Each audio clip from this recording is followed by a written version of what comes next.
ನಮಸ್ತೆ ವೀಕ್ಷಕರೇ, ಸವಣೂರಿನ ಶಿಲ್ಪಿ ವಿಶೇಷ ಕಾರ್ಯಕ್ರಮಕ್ಕೆ ಸ್ವಾಗತ. ನಾನು ಮಾನಸ ಮಡಿವಾಳ್.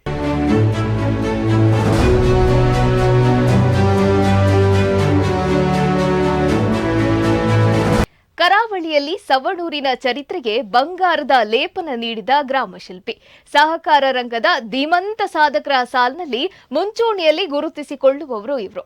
ಸವಣೂರು ಅನ್ನೋ ಏನು ಸೌಲಭ್ಯ ಇಲ್ಲದ ಒಂದು ಪುಟಾಣಿ ಗ್ರಾಮವನ್ನ ಶಿಕ್ಷಣದ ಪರಮ ಪುಣ್ಯ ಸ್ಥಳ ಆಗಿ ಮಾಡಿದಂತಹ ಗರಿಮೆ ಇವರಿಗೆ ಸಲ್ಲುತ್ತದೆ. ಒಂದ್ ಕಡೆ ಯುವಕರನ್ನ ಎಲ್ಲರನ್ನ ಒಟ್ಟು ಸೇರಿಸಿಕೊಂಡು ಸಮಾಜವನ್ನ ಕಟ್ಟುವಂತಹ ಕೆಲಸ, ಇನ್ನೊಂದು ಕಡೆ ದೇವಸ್ಥಾನಗಳಿರ್ಬೋದು, ಮಂದಿರಗಳು, ಇದರ ಜೀರ್ಣೋದ್ಧಾರದ ಮೂಲಕ ಸಂಸ್ಕೃತಿಯನ್ನ ಉಳಿಸುವಂತಹ ಕೆಲಸ. ಕೊಡುಗೈ ದಾನಿಯಾಗಿ, ಯಶಸ್ವಿ ಉದ್ಯಮಿಯಾಗಿ, ಓರ್ವ ಮಾದರಿ ಕೃಷಿಕರಾಗಿ ಮಿಂಚಿದಂತಹ ಸವಣೂರ ಶಿಲ್ಪಿ, ಸಹಕಾರಿ ರತ್ನ, ಕಲ್ಕಾರು ಸೀತಾರಾಮ ರೈ ಸವಣೂರು ಇವತ್ತಿನ ನಮ್ಮ ಕಾರ್ಯಕ್ರಮದ ಮುಖ್ಯ ಅತಿಥಿ. ಬನ್ನಿ ಸೀತಾರಾಮ್ ಸರ್ ಅವರನ್ನ ಕಾರ್ಯಕ್ರಮಕ್ಕೆ ಆತ್ಮೀಯವಾಗಿ ಸ್ವಾಗತಿಸ್ತಾ ಸವಣೂರಿನ ರಶ್ಮಿಯ ಜೀವನ ಕಥೆ ಏನು ಅನ್ನೋದನ್ನ ತಿಳ್ಕೊಳ್ಳೋಣ. ಪ್ರಿಯ ವೀಕ್ಷಕರೇ, ಸಹಕಾರಿ ರತ್ನ ಸವಣೂರು ಸೀತಾರಾಮ ರೈ ಅವರನ್ನ ಕಾರ್ಯಕ್ರಮಕ್ಕೆ ಆತ್ಮೀಯವಾಗಿ ಸ್ವಾಗತಿಸುವಂತಹ ಹೊತ್ತು. ಸರ್ ನಮಸ್ತೆ, ಕಾರ್ಯಕ್ರಮಕ್ಕೆ ನಿಮಗೆ ಆತ್ಮೀಯ ಸ್ವಾಗತ. ನಮಸ್ಕಾರ ಸರ್, ಹೇಗಿದ್ದೀರಿ? ಆರಾಮ ಇದ್ದೇನೆ. ಓಕೆ, ನಿಮ್ಮ ಕ್ಷೇತ್ರದಲ್ಲಿ ನೀವು ಮಾಡಿರುವಂತಹ ಸಾಧನೆಗಳು, ನಿಮ್ಮ ಬಾಲ್ಯದ ಜೀವನ, ಯುವಕರಿಗೆ ಸ್ಫೂರ್ತಿ ನೀಡುವಂತಹ ಕಥೆಗಳನ್ನ ಕೇಳೋದಿದೆ. ಅದಕ್ಕೂ ಮುನ್ನ ನಿಮ್ಮದೊಂದು ವಿಟಿ ಇಲ್ಲಿ ಪ್ಲೇ ಆಗ್ಲಿಕ್ಕಿದೆ, ದಯವಿಟ್ಟು ವಿಡಿಯೋ ನೋಡಬೇಕಾಗ್ಬೋದು. ವಿಟಿ ಪ್ಲೀಸ್. ಸವಣೂರ ಶಿಲ್ಪಿ, ಸಹಕಾರಿ ರತ್ನ, ಕಲ್ಕಾರು ಸೀತಾರಾಮ ರೈ ಸವಣೂರು ಹೆಸರು ಕೇಳಿದ್ರೆ ಕೈ ಎತ್ತಿ ಮುಗಿಯೋಣ ಅನಿಸುವ ದೇವತಾ ಮನುಷ್ಯ. ಸವಣೂರು ಸೀತಾರಾಮ ರೈ ಅವರನ್ನ ಕರಾವಳಿಯಲ್ಲಿ ಸವಣೂರಿನ ಚರಿತ್ರೆಗೆ ಸುವರ್ಣ ಲೇಪನ ನೀಡಿದ ಗ್ರಾಮಶಿಲ್ಪಿ ಅಂತ ಕರೆದ್ರೆ ಖಂಡಿತ ತಪ್ಪಾಗಲಾರದು. ಸವಣೂರು ಅನ್ನೋ ಸೌಲಭ್ಯವನ್ನ ಕಾಣದ ಗ್ರಾಮವನ್ನ ಶಿಕ್ಷಣದ ಪುಣ್ಯಕ್ಷೇತ್ರವಾಗಿ ತಿದ್ದಿದ ಸಾಧನೆಯ ಮೇರು ಶಿಖರ.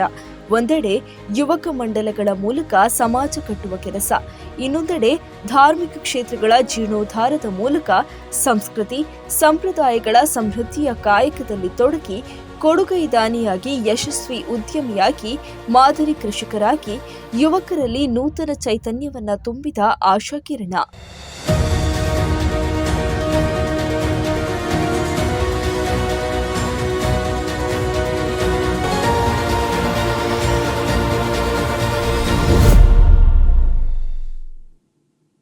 ಶಿಂಟೂರು ನಾರಾಯಣ ರೈ ಹಾಗೂ ಯಮುನಾ ದಂಪತಿಯ 7 ಮಕ್ಕಳಲ್ಲಿ ಮೂರನೆಯವರಾದ ಸೀತಾರಾಮ ರೈಗಳು 1948ರ ಜೂನ್ 9ರಂದು ಜನಿಸಿದರು. ತಂದೆ ಯೋಧನಾಗಿ ದೇಶ ಸೇವೆಗೆ ಟೊಂಕ ಕಟ್ಟಿದವರು. ಬಳಿಕ ಶಿಕ್ಷಕನಾಗಿ ಪಾಠ ಬೋಧಿಸುವ ಮೂಲಕ ನೂರಾರು ಮಕ್ಕಳಿಗೆ ಜ್ಞಾನದ ಬೆಳಕು ಹರಿಸಿದವರು.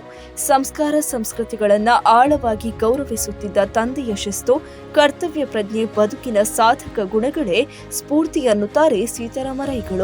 ಮಡಿಕೇರಿಯಲ್ಲಿ ಸಹಕಾರಿ ನೌಕರನಾಗಿ ತರಬೇತಿ ಪಡೆದು ಹಲವು ವರ್ಷಗಳ ಕಾಲ ಸಹಕಾರ ಸಂಘಗಳ ಪರಿವೀಕ್ಷಕನಾಗಿ ಕೆಲಸ ಮಾಡಿದ ರೈಗಳ ಹೃದಯವಂತಿಕೆಯು ಅವರನ್ನ ಈ ಮಟ್ಟಕ್ಕೆ ಉಳಿಸಿದೆ. ಸವಣೂರಿಗೊಂದು ಶಾಲೆ ಬೇಕು ಎಂದು ಹಗಲಿರುಳು ಶ್ರಮಿಸಿದ ರೈಗಳು ವಿದ್ಯಾರಶ್ಮಿ ಶಿಕ್ಷಣ ಸಂಸ್ಥೆ ಆರಂಭಿಸುತ್ತಾರೆ. ಪ್ರಾಥಮಿಕ ಶಿಕ್ಷಣ ಕಲಿತವರು ಮುಂದಿನ ವಿದ್ಯಾಭ್ಯಾಸ ಮಾಡದೆ ಉಳಿಯಬಾರದೆಂದು ಪ್ರೌಢಶಾಲೆಯನ್ನ ಊರಿಗೆ ತಂದ್ರು. ಆಮೇಲೆ ಪದವಿ ಪೂರ್ವ ಶಿಕ್ಷಣವು ಕೈಗೆಟುಕುವಂತೆ ಮಾಡಿದ್ರು. ಇದಾಗಿ ಸ್ವಂತ ಶಿಕ್ಷಣ ಸಂಸ್ಥೆಗಳನ್ನ ಕಟ್ಟಿದ್ರು. ಸವಣೂರಿನ ಯುವಕ ಮಂಡಲದ ಅಧ್ಯಕ್ಷರಾಗಿ ಊರಿನ ಯುವಕರಿಗೆ ಮಾರ್ಗದರ್ಶನ ಮಾಡಿದ್ರು. ಹಲವಾರು ದೇವಾಲಯಗಳ ಜೀರ್ಣೋದ್ಧಾರ, ಬ್ರಹ್ಮಕಲಶ ಕಾರ್ಯಗಳು ರೈಗಳ ಸಾರಥ್ಯದಲ್ಲಿ ಯಶಸ್ವಿಯಾಗಿ ನಡೆದಿದ್ದು, ದೈವಗಳಿಗೆ ಗುಡಿಗೋಪುರಗಳು ನಿರ್ಮಾಣವಾಗಿದೆ. ಡಾಕ್ಟರ್ ಶಿವರಾಮ ಕಾರಂತರ ಆಡಂಬಲವಾಗಿದ್ದ ಪುತ್ತೂರಿನ ಬಾಲವನದಲ್ಲಿ ಮಕ್ಕಳ ಖುಷಿಗಾಗಿ ಬಾಲವನದ ಅಧ್ಯಕ್ಷರಾಗಿ ರೈಗಳು ಸಾಕಷ್ಟು ಬದಲಾವಣೆಗಳನ್ನು ತಂದ ಸಾಧಕರು. ಅಲ್ಲಿ ನಿರ್ಮಾಣವಾದ ಈಜುಕೊಳ ಅವರ ಕನಸಿನ ಕೂಸು. ಸತತ 8 ವರ್ಷಗಳ ಕಾಲ ಪುತ್ತೂರಿನ ಬಂಟರ ಸಂಘದ ಅಧ್ಯಕ್ಷರಾಗಿ ಸಂಘಕ್ಕೆ ಸುಸಜ್ಜಿತ ಭವ್ಯ ಸಭಾಭವನ ನಿರ್ಮಿಸಿದ್ದು ರೈಗಳ ಸಾಧನೆಯ ಹೆಗ್ಗುರುತು. ಶ್ರೀರಾಮಕೃಷ್ಣ ಪ್ರೌಢಶಾಲೆಗೆ ನೂತನ ಕಟ್ಟಡಗಳ ಕೊಡುಗೆ ನೀಡಿದ್ದು ರೈಗಳ ಪ್ರಾಮಾಣಿಕ ಸೇವಾ ಕಳಕಳಿಗೊಂದು ನಿದರ್ಶನ.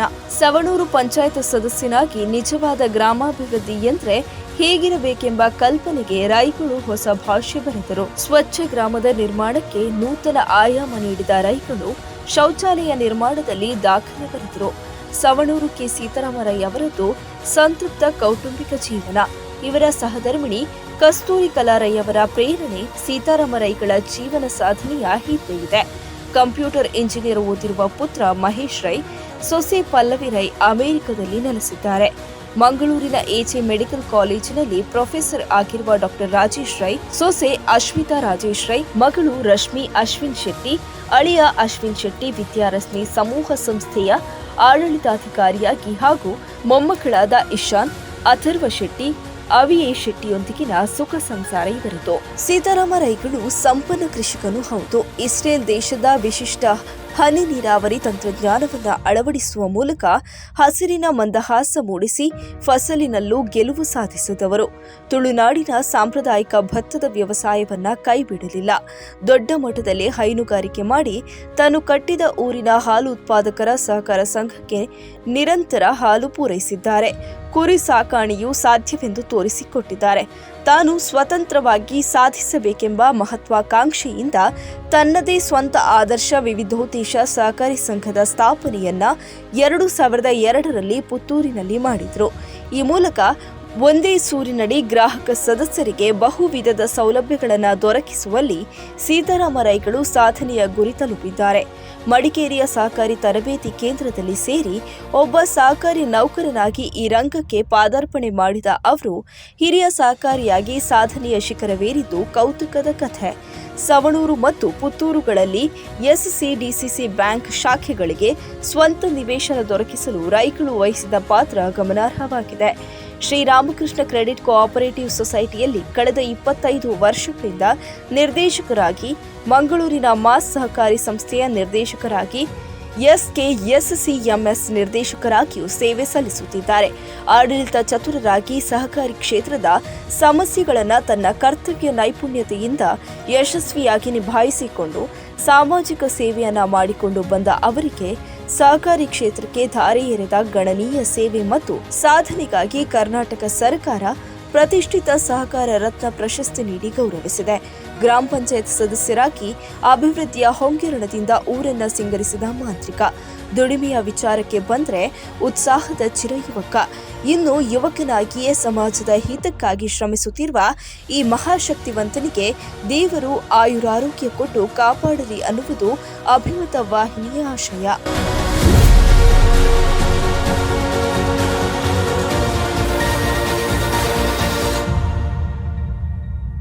ಸರ್, ಶೈಕ್ಷಣಿಕ, ಧಾರ್ಮಿಕ, ಸಾಮಾಜಿಕ, ಸಹಕಾರಿ ಹಾಗೆಯೇ ಕೃಷಿ ಕ್ಷೇತ್ರದಲ್ಲಿ ಸಾಧನೆಯನ್ನ ಮಾಡಿದಂಥವರು ನೀವು. ಮೂಲತಃ ಸುಳ್ಯದವರು. ಎಸ್, ನಿಮ್ಮ ತಂದೆ ಯೋಧರಾಗಿದ್ರು. ನೀವು 7 ಜನ ಮಕ್ಕಳಲ್ಲಿ 3ನೇವರು ಅಂತ ಕೇಳ್ಪಟ್ವಿ.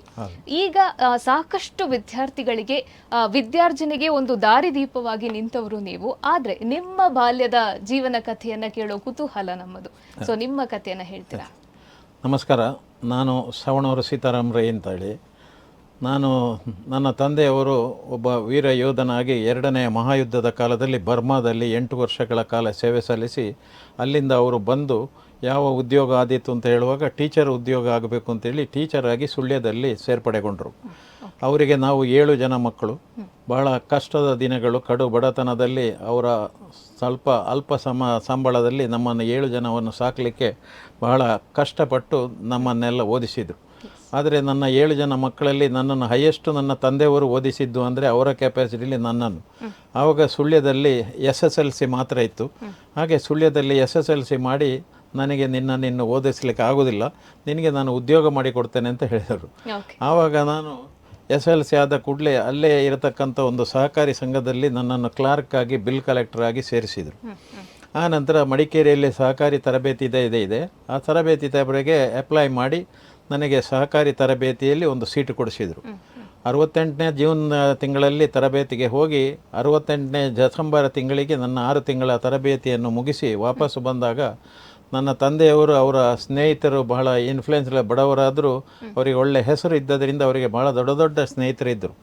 ಅವರು ಬೈಂದೂರು ಪ್ರಭಾಕರ್ ರಾಯರು, ಜಾಕೆ ಪರಮೇಶ್ವರ ಗೌಡನ ಸಂಪರ್ಕ ಮಾಡಿ ನನ್ನ ಮಗನಿಗೆ DCC ಬ್ಯಾಂಕಿನಲ್ಲಿ ಒಂದು ಉದ್ಯೋಗ ಕೊಡಿಸಬೇಕಂತ ಹೇಳಿದಾಗ ಆಗಿನ ಅಧ್ಯಕ್ಷರಾಗಿರತಕ್ಕಂಥ ಬಂಟ್ವಾಳ ನಾರಾಯಣ ನಾಯ್ಕರವರು ಬಹಳ ಸಂತೋಷದಲ್ಲಿ ಒಬ್ಬ ಯೋಧನ ಮಗನಿಗೆ ಉದ್ಯೋಗ ಕೊಡ್ತೇನೆ ಅಂತೇಳಿ ನನಗೆ ಮಂಗಳೂರಿನ DCC ಬ್ಯಾಂಕಿನಲ್ಲಿ ಸೂಪರ್ವೈಸರ್ ಪೋಸ್ಟ್ ಕೊಡಿಸಿ ಸುಬ್ರಹ್ಮಣ್ಯಕ್ಕೆ ನನಗೆ ಅಪಾಯಿಂಟ್ಮೆಂಟ್ ಮಾಡಿಕೊಟ್ರು.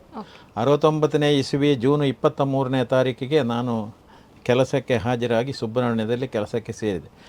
ಆ ನಂತರ ನಾನು ಬೇರೆ ಸುಳ್ಯದಲ್ಲಿ ಸುಮಾರು 10-12 ವರ್ಷ, ಪಂಜ, ಸುಳ್ಯ, ಸುಬ್ರಹ್ಮಣ್ಯ, ಕಾರ್ಕಳ, ಮಂಗಳೂರು ಇಲ್ಲೆಲ್ಲ 18 ವರ್ಷಗಳ ಕಾಲ ಕೆಲಸ ಮಾಡಿ ಆ ಸಮಯದಲ್ಲಿ ನನಗೆ 82ನೇ ಇಸವಿಯಲ್ಲಿ ಸವಣೂರಿನ ಒಂದು ಪ್ಲೇಸಿನಲ್ಲಿ ಒಂದು ದೊಡ್ಡ CA ಬ್ಯಾಂಕಿನಲ್ಲಿ ಒಂದು ದೊಡ್ಡ ರದ್ದಾಂತ ಗಲಾಟೆ ಆಯಿತು.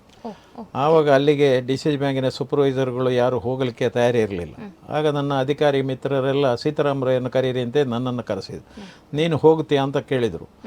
ನಾನು ಹೋಗ್ತೇನೆ ಸರ್ ಅಂತ ಹೇಳಿ ನನ್ನನ್ನು ಅಲ್ಲಿ ಬೋರ್ಡ್ ಇರಬಾರ್ದು, ನನ್ನ ಸೂಪರ್ಸೀಡ್ ಮಾಡಿ ನನ್ನ ಆಡಳಿತಾಧಿಕಾರಿ ನೀವು ಮಾಡಿದರೆ ನಾನು ಹೋಗ್ತೇನೆ ಅಂತ ಆಯಿತು ಅಂತೇಳಿ ಕೂಡಲೇ ಗೌರ್ಮೆಂಟ್ ಬೋರ್ಡನ್ನು ಸೂಪರ್ಸೀಡ್ ಮಾಡಿ ನನ್ನನ್ನು ಆಡಳಿತಾಧಿಕಾರಿಯಾಗಿ 82ನೇ ಇಸವಿ ಆಗಸ್ಟ್ 23ನೇ ತಾರೀಕಿಗೆ ಸವಣೂರಿಗೆ ಇದು ಮಾಡಿದರು. ಅಲ್ಲಿ ಹೋಗಿ ನಾನು ಕೆಲಸ ಮಾಡ್ತಾ ಇರುವ ಸಂದರ್ಭದಲ್ಲಿ ಹಿರಿಯರೆಲ್ಲ ನಮ್ಮ ಸಾಧಾರಣ 80 ವರ್ಷದ ಪ್ರಾಯದ ಮೇಲ್ಪಟ್ಟವರೆಲ್ಲ ನನ್ನನ್ನು ಅವ ಇವ ಅಂತ ಕರೀಲಿಕ್ಕೆ ಶುರು ಮಾಡಿ, ಸೀತಾರಾಮ ಇಲ್ಲಿ ಬಾ ಅಂತ. ಬಾ, ನನಗೊಮ್ಮೆ ಚಿಕ್ಕ ಇದೇನಪ್ಪ ಇವರು ನಮ್ಮ ಅಧಿಕಾರಿಗಳನ್ನ ಇವರು ಅವ ಇವ ಅಂತ ಹೇಳ್ತಾನೆ. ಆಗ ಅವರು ತುಳುವಿನಲ್ಲಿ ಹೇಳುವಂಥದ್ದು, ನಿನ್ನ ತಂದೆ ಸವಣೂರಿನಲ್ಲಿ ಹುಟ್ಟಿದವ, ನೀನು ಸವಣೂರಿನ ಈ CA ಬ್ಯಾಂಕಿಗೆ ಕಾರ್ಯದರ್ಶಿಯಾಗಿ ಆಡಳಿತಾಧಿಕಾರಿಗೆ ಬಂದಿದ್ದಿ, ಅದು ಯೋಗ ನಿನಗೆ. ನೀನು ಸವಣೂರಿನ ಸೀತಾರಾಮ ರೈ ಆಗ್ತಿ, ಮುಂದಿನಿಗೆ ಒಳ್ಳೆ ಕೆಲಸ ಮಾಡು, ಸವಣೂರಿಗೆ ಅಭಿವೃದ್ಧಿ ಮಾಡು ಅಂತ ಹೇಳಿದರು. ಹೀಗೆ ಹೇಳ್ತಾ ಜನಗಳು ನನ್ನನ್ನು ಸವಣೂರು ಸೀತಾರಾಮ ರೈ, ಸುಳ್ಯದವನನ್ನು ಸವಣೂರು ಸೀತಾರಾಮ ರೈ ಹೇಳಿ ಕಡೆಗೆ ನನ್ನ ಪರಿಸ್ಥಿತಿ ಏನಾಯಿತು ಅಂದರೆ ಇವತ್ತು ನಾನು ಸವಣೂರು ಸೀತಾರಾಮ ರೈ ಅಂತ ನನ್ನ ಹೆಸರಿನೊಟ್ಟಿಗೆ ಸವಣೂರು ಜೋಡಣೆ ಆಗಿದೆ. ಆನಂತರ ನಾನು 86ನೇ ಇಸವಿಯಲ್ಲಿ ಅಲ್ಲಿ ಕೆಲಸಕ್ಕೆ ರಾಜೀನಾಮೆ ಕೊಟ್ಟು ನಾನು ನನ್ನ ಭಾವನ ಆಗಿರತಕ್ಕಂಥ ಖ್ಯಾತ ಉದ್ಯಮಿ ಮಂಗಳೂರಿನ AJ ಶೆಟ್ಟಿಯವರೊಟ್ಟಿಗೆ ವ್ಯಾಪಾರ ಮಾಡಲಿಕ್ಕೆ ಪ್ರಾರಂಭ ಮಾಡಿದೆ. ಆ ವ್ಯಾಪಾರ ಮಾಡೋದರೊಂದಿಗೆ ಸವಣೂರಿನ ಅಭಿವೃದ್ಧಿಯಲ್ಲಿ ಕೂಡ ಕಾರ್ಯಕ್ರಮವನ್ನು ಮಾಡಲಿಕ್ಕೆ ಶುರು ಮಾಡಿದೆ. ಶುರುವಿಗೆ ನಾನು ಮಾಡಿದ ಕೆಲಸ ಅಂದರೆ 84ನೇ ಇಸವಿಯಲ್ಲಿ ಬಾಕೀಲ ಹುಕ್ಕರಪ್ಪ ಅಂತ ಒಬ್ಬರು ಮಾಜಿ BJP ಶಾಸಕರಿದ್ದರು. ಅವರ ನಾಯಕತ್ವದಲ್ಲಿ ರಾಚಯ್ಯ ಅಂತ ಎಜುಕೇಷನ್ ಮಿನಿಸ್ಟ್ರಿ ಇರುವಾಗ ಹೋಗಿ ನಮ್ಮ ಸವಣೂರಿಗೆ ಗವರ್ಮೆಂಟ್ ಹೈಸ್ಕೂಲನ್ನು ತಂದುಕೊಟ್ಟೆ, ಓಪನ್ ಮಾಡಿದೆ. ಆನಂತರ 94ನೇ ಇಸವಿಯಲ್ಲಿ ಆಗ ವೀರಪ್ಪ ಮೊಯ್ಲಿ ಅವರು ಮುಖ್ಯಮಂತ್ರಿ ಆಗಿದ್ದರು, AJ ಶೆಟ್ಟಿಯವರ ಬಹಳ ಆಪ್ತರಾಗಿದ್ದರು. ನಾನು AJ ಶೆಟ್ಟಿಯವರ ಮುಖಾಂತರ ಅವರಿಗೆ ಫೋನ್ ಮಾಡಿಸಿ PU ಕಾಲೇಜ್ 94ರಲ್ಲಿ PU ಕಾಲೇಜನ್ನು ಕೂಡ ಸವಣೂರಿಗೆ ಸ್ಯಾಂಕ್ಷನ್ ಮಾಡಿ ಗವರ್ಮೆಂಟಿನಿಂದ 7 ಎಕರೆ 20 ಸೆಂಟ್ಸ್ ಸ್ಥಳವನ್ನು ಮಂಜೂರು ಮಾಡಿಕೊಟ್ಟು ದೊಡ್ಡ ಸೌಧಗಳನ್ನೆಲ್ಲ ಕಟ್ಟಿಸಿಕೊಟ್ಟು, ಹಾಗೆ ಒಂದು ಅಧ್ಯಾಯ ಅಲ್ಲಿಗೆ ಮುಗೀತು. ಆನಂತರ ನಾನು ಅದೇ ಯಾವ ಸೊಸೈಟಿಯಲ್ಲಿ ಕೆಲಸ ಮಾಡ್ತಿದ್ದೇನೆ ಅದಕ್ಕೆ ಅದೇ ಸೊಸೈಟಿಯ ಅಧ್ಯಕ್ಷನಾಗಿ ಆಯ್ಕೆಯಾದೆ. ಅಲ್ಲಿ ಸುಮಾರು 25 ವರ್ಷಗಳ ಕಾಲ CA ಬ್ಯಾಂಕಿನ ಅಧ್ಯಕ್ಷನಾಗಿ ಸವಣೂರಿನ 6 ಗ್ರಾಮಗಳ ಅಭಿವೃದ್ಧಿಯಲ್ಲಿ ಪಾಲುದಾರನಾದೆ. ಆವಾಗ ನನ್ನ ತಂದೆಯವರು ನನ್ನೊಟ್ಟಿಗಿರುವಾಗ ಒಂದು ಮಾತು ಹೇಳಿದರು, ನೋಡು ನನಗೆ ಆಗಲೇ ಸಮಾಜ ಸೇವೆ ಮಾಡೋ ಹುಚ್ಚಿತ್ತು. ಆ ಹುಚ್ಚಿನಲ್ಲಿ ಸುಮ್ಮನೆ ಒಬ್ಬನಿಗೆ 500-2000 ಕೊಟ್ಟರೆ ನೀನೊಬ್ಬ ಸಮಾಜ ಸೇವಕ ಆಗೋದಿಲ್ಲ. ಅವನು ನಾಳೆ ಪುನಃ ಬರ್ತಾನೆ, ಬಂದು ಕೇಳ್ತಾನೆ, ಆವಾಗ ನೀನು ಕೊಡದಿದ್ದರೆ ಬೈಕೊಂಡು ಹೋಗ್ತಾನೆ ಗೇಟ್ನ ಹತ್ರ ಹೋಗುವಾಗ. ಅದರಿಂದ ನಾನು ಇದು 99ನೇ ಇಸವಿಯಲ್ಲಿ ಹೇಳಿದ ಮಾತು. 99 ತಂದೆಯವರು ಹೇಳಿದರು, ನೋಡು ಇನ್ನೂ ಇಂಗ್ಲೀಷ್ ಮೀಡಿಯಮ್ಗೆ ಒಳ್ಳೆ ಹೆಸರು ಬರ್ತದೆ. ಆ ಸಮಯದಲ್ಲಿ ಅದಕ್ಕಿರತಕ್ಕಂಥ ಇಂಪಾರ್ಟೆನ್ಸ್ ಇನ್ನು ಎಜುಕೇಷನಿಗೆ ಮಾತ್ರ ಇರೋದು, ಬೇರೆ ಇಲ್ಲ. ಅದರಿಂದ ನೀನೊಂದು ಆಂಗ್ಲ ಮಾಧ್ಯಮ ಶಾಲೆ ಮಾಡಬೇಕು ಅಂತ. ನನ್ನ ಹತ್ರ ಸ್ವಲ್ಪ ಹಣ ಇದೆ, ಅದನ್ನು ನಿನಗೆ ಕೊಡ್ತೇನೆ ಅಂತ ಹೇಳಿದ್ದು. ಹಾಗೆ ನಾನು 99ರಲ್ಲಿ ಕೂಡಲೇ ಥಿಂಕ್ ಟ್ಯಾಂಕ್ ಅಂತ ಎಲ್ಲ ಹಿರಿಯರಾದ ತಿಳುವಳಿಕೆ ಇದ್ದ ವಿದ್ಯಾವಂತರನ್ನೆಲ್ಲ ಕರ್ಕೊಂಡು ಬಂದು ದೊಡ್ಡ ಒಂದು ಮೀಟಿಂಗ್ ಮಾಡಿ 2001 ಮೇ 23ರಂದು LKG 1ನೇ class 8th standard first PUC 4 ಶಾಲೆಗಳನ್ನು ಒಮ್ಮೆ ಮಾಡಿದೆ. 84ಕ್ಕೆ ಸರ್ಕಾರಿ ಶಾಲೆ ಬಡವರಿಗೆ, 94ರಲ್ಲಿ ಸರ್ಕಾರಿ ಶಾಲೆ PU ಬಡವರಿಗೆ, ಆಂಗ್ಲ ಮಾಧ್ಯಮ ಶಾಲೆ ನಾನು ಇಲ್ಲಿ ಮಾಡಿ ಸವಣೂರು. ಆ ನಂತರ ದಿನೇ ಸವಣೂರು ಅಭಿವೃದ್ಧಿ ಪಥಕ್ಕೆ ಹೋಗಲಿಕ್ಕೆ ಸ್ಟಾರ್ಟ್ ಆಯಿತು. ಹೊರ ಊರಿಗಿನ ಮಕ್ಕಳು ನನ್ನ ಹತ್ರ 1000 ಮಕ್ಕಳಿದ್ದರು. ಅದರಲ್ಲಿ ಬಿಜಾಪುರ, ಗುಲ್ಬರ್ಗ, ರಾಯಚೂರು, ಎಲ್ಲ ಚಿಕ್ಕಮಗಳೂರು, ಕಾಸರಗೋಡು ಇಲ್ಲೇ ಮಕ್ಕಳೆಲ್ಲ ನನ್ನ ಹಾಸ್ಟೆಲ್ನೇ ಬಂದು ಹೋಗುವಾಗ ನನ್ನ ಇದು ಇಂಪ್ರೂವ್. ಅದರ ಮೊದಲು ನಾನು ಸವಣೂರಿನಲ್ಲಿ ನನ್ನ ತಂದೆಯವರು ಆಗಾಗ ಹೇಳಿ, ಗಾಂಧಿಯವರು ಅಂತ ಹೇಳಿದರೆ ಪೇಟೆಗೆ ಹೋಗೋದಲ್ಲ, ಹಳ್ಳಿಯಲ್ಲಿ ಹೋಗಿ ಅಭಿವೃದ್ಧಿ ಮಾಡಿದರೆ ಮಾತ್ರ ಗಾಂಧಿವಾದಕ್ಕೆ ಬೆಲೆ ಬರ್ತದೆ ಅಂತ. ಆವಾಗ ನಾನು ಸವಣೂರಲ್ಲಿ 99ರಲ್ಲಿ ಒಂದು ಅರ್ಧ ಎಕರೆ ಜಾಗ ಬಸ್ ಸ್ಟ್ಯಾಂಡೇ, ಸವಣೂರಿನ ಬಸ್ ಸ್ಟ್ಯಾಂಡ್ ಇವತ್ತು ಕಾಣ್ತದೆ ನಿಮಗೆ ಇದರಲ್ಲಿ, ಅದು ಮಾಡಿ ಅದರಲ್ಲಿ ದೊಡ್ಡ ಒಂದು ಕಮರ್ಷಿಯಲ್ ಕಾಂಪ್ಲೆಕ್ಸ್ ಕಟ್ಟಿ 20 ಬಡ ಮಕ್ಕಳಿಗೆ 500 ರೂಪಾಯಿ ಬಾಡಿಗೆಯಲ್ಲಿ ಅವರಿಗೆ ಇದನ್ನು ಕೊಟ್ಟೆ. ಆನಂತರ 2 ಹೈಸ್ಕೂಲುಗಳು, ಒಂದು ನನ್ನ ವಿದ್ಯಾರಶ್ಮಿ, ಮತ್ತು ಈ ಕಾಂಪ್ಲೆಕ್ಸ್ ಎಲ್ಲ ಆದ ನಂತರ ಸುಳ್ಯ ಬೆಳೀತಾ ಬಂತು. ನಾನು ಅಲ್ಲಿಯ ಯುವಕರಿಗೆ ಆಗ ಸಪೋರ್ಟ್ ಮಾಡಲಿಕ್ಕೆ ಶುರು ಮಾಡಿದೆ. ಶುರುವಿಗೆ ಮಹಿಳಾ ಮಂಡಲ ಒಂದು ಮಾಡಿದೆ, ಮಹಿಳೆಯರನ್ನು ಕರ್ಕೊಂಡು ಬಂದೆ. ಅದರಲ್ಲಿ ನಾನು ಸಹ ಕಳಿಸಿಕೊಂಡು ಬಂದ ಮಹಿಳೆಯರು ಇವತ್ತು ಕುಸುಮ ಕೆರೆಕೋಡಿ ಅಂತ ಇದ್ದಾರೆ. ದೊಡ್ಡ ಸಾಹಿತಿಯಾಗಿ ಒಳ್ಳೆ ಭಾಷಣ, 1 ಗಂಟೆ ಭಾಷಣ ಬಗೆಯತಕ್ಕಂಥ ಒಂದು ಯೋಗ್ಯ ಮಹಿಳೆ ಆಗಿದ್ದಾರೆ. ಅದೇ ರೀತಿ ಇನ್ನೊಬ್ಬರು ಬ್ರಾಹ್ಮಣ ಮಹಿಳೆಯನ್ನು ಸೆಕ್ರೆಟರಿ ಮಾಡಿದ್ದೆ. ಅವರು ತಾಲೂಕು ಪಂಚಾಯತ್ ಮೆಂಬರ್ ಆಗಿ ಸೆಲೆಕ್ಟ್ ಆಗಿ ನಮ್ಮ ಮಹಿಳಾ ಮಂಡಲಕ್ಕೂ ಒಂದು ಒಳ್ಳೆಯ ಹೆಸರು ಬಂತು. ಅದೇ ರೀತಿ ಯುವಕ ಮಂಡಲ ಮಾಡಿದೆ. ಆ ನಂತರ ಪ್ರತಿಯೊಂದರಲ್ಲಿ ಕೂಡ ಯುವಕ ಮಂಡಲಕ್ಕೆ, ಮಹಿಳಾ ಮಂಡಲಕ್ಕೆ 10 ಸೆಣಸು ಜಾಗ ಮಾಡಿ ಸ್ವಂತ ಕಟ್ಟಡ ಮಾಡಿಸಿಕೊಟ್ಟೆ. ಆನಂತರ ಅಲ್ಲಿ ಹಾಲಿನ ಸೊಸೈಟಿ, ಅದಕ್ಕೆ 10 ಸೆಣಸು ಜಾಗ ಮಾಡಿ ಅದಕ್ಕೊಂದು ಬಿಲ್ಡಿಂಗ್ ಮಾಡಿಕೊಟ್ಟು ಅಲ್ಲಿ ಒಂದು 5 ಎಕರೆಯಲ್ಲಿ ದನಗಳಿಗೆ ಹುಲ್ಲು ಮೇವು ಮಾಡತಕ್ಕಂಥ ಕಾರ್ಯಕ್ರಮವನ್ನು ಮಾಡಿಕೊಟ್ಟು. ಆನಂತರ CA ಬ್ಯಾಂಕಿಗೆ ಹೊಸ ಕಟ್ಟಡಗಳನ್ನೆಲ್ಲ ಮಾಡಿ ಇಂಪ್ರೂವ್ ಮಾಡಿದಾಗ ಜನಗಳು ನನ್ನನ್ನು ಭಾಳ ಸಂತೋಷದಲ್ಲಿ ಸ್ವೀಕಾರ ಮಾಡಲಿಕ್ಕೆ ಶುರು ಮಾಡಿದರು. 3 ಟರ್ಮಿಗೆ ಅವಿರೋಧವಾಗಿ ನಾನು ಪಂಚಾಯತ್ ಮೆಂಬರ್ ಆದೆ. ಆದರೆ ನಮಗೆ ಅದೃಷ್ಟ ಸರಿ ಇಲ್ಲದೆ ಅಧ್ಯಕ್ಷನಾಗಲಿಕ್ಕೆ ಆಗಲಿಲ್ಲ. ಆದರೆ ಕೂಡ ನನ್ನ ಪಂಚಾಯತ್ ಮೆಂಬರ್ ಇದರಲ್ಲಿ ಅಲ್ಲಿ 3 ಕಡೆಯಲ್ಲಿ ಸಣ್ಣ ಕುಡಿಯುವ ನೀರಿನ ಯೋಜನೆಗಳು, ಮಾರ್ಗದ ಡಿಟೈಲ್ ಮಾರ್ಗಗಳನ್ನು, ಒಳ್ಳೊಳ್ಳೆ ಮಾರ್ಗಗಳನ್ನು ಮಾಡಿ ಒಂದು 50 ಜನಕ್ಕೆ ಸಾರ್ವಜನಿಕ ಇದೆಲ್ಲ ಮಾಡಿ, ಶೌಚಾಲಯಗಳನ್ನೆಲ್ಲ ಮಾಡಿ ಸವಣೂರಿನ ಸರ್ವಾಂಗೀಣ ಅಭಿವೃದ್ಧಿಯಲ್ಲಿ ನನ್ನದು ಒಂದು ಪಾತ್ರ ಅಂತ ಹೇಳುವಂಥ ರೀತಿಯಲ್ಲಿ ಬಂದು ಅಲ್ಲಿಯ ಜನತೆ ನನಗೆ ಈ ಒಂದು ಬಿರುದನ್ನು ಕೊಟ್ಟರು, ಸವಣೂರಿನ ಶಿಲ್ಪಿ ಸೀತಾರಾಮ್ ರೈ ಅಂತ ಹೇಳಿ. ಹಾಗೆ ನನ್ನ ಹೆಸರಿನೊಟ್ಟಿಗೆ ಸೀತಾರಾಮ್ ರೈ ಸುಳ್ಯ ಇದ್ದದ್ದು ಸೀತಾರಾಮ್ ರೈ ಸವಣೂರು ಅಂತಾಗಿ ಇವತ್ತು ಸವಣೂರು ಸೀತಾರಾಮ್ ರೈ ಆಗಲಿಕ್ಕೆ ಒಂದು ವ್ಯವಸ್ಥೆ ಆಗಿದೆ. ಇದು ಒಂದು ಅಧ್ಯಾಯ. ಆಗಲೇ ನಮಗೆ ಸಹಕಾರಿ ರಂಗದೊಟ್ಟಿಗೆ ಇರುವುದರಿಂದ ಎಲ್ಲರ ಪರಿಚಯ ಇದೆಲ್ಲ ಇತ್ತು. ಒಳ್ಳೊಳ್ಳೆ ಸಹಕಾರಿ ಸಂಘಗಳನ್ನೆಲ್ಲ ಕಷ್ಟದಲ್ಲಿದ್ದಾಗ ಅವರೊಟ್ಟಿಗೆ ನಾನು ದುಡಿಯುವಂಥದ್ದು ಇವತ್ತು ಕಾಣಲಿಕ್ಕೆ Savanur CA bank, Panja CA bank, Enekallu CA bank, Panaje CA bank, ಇದೆಲ್ಲ ನಾನು ಹಾಳಾದ ದಿನದಲ್ಲೇ ಕಷ್ಟ ದಿನ ಅದನ್ನು ಸರಿ ಮಾಡಿ ಇವತ್ತು ಅದು ಜಿಲ್ಲೆಯಲ್ಲೇ ಒಂದು ಹೆಸರುವಾಸಿಯಾದಂಥ ಸಹಕಾರಿ ಸಂಸ್ಥೆಗಳು ಅಂತ ಹೇಳಿ ಅವರೊಟ್ಟಿಗೆ ನನಗೆ ಕೂಡ ಒಂದು ಒಳ್ಳೆಯ ಗೌರವ ಬಂದಿದೆ.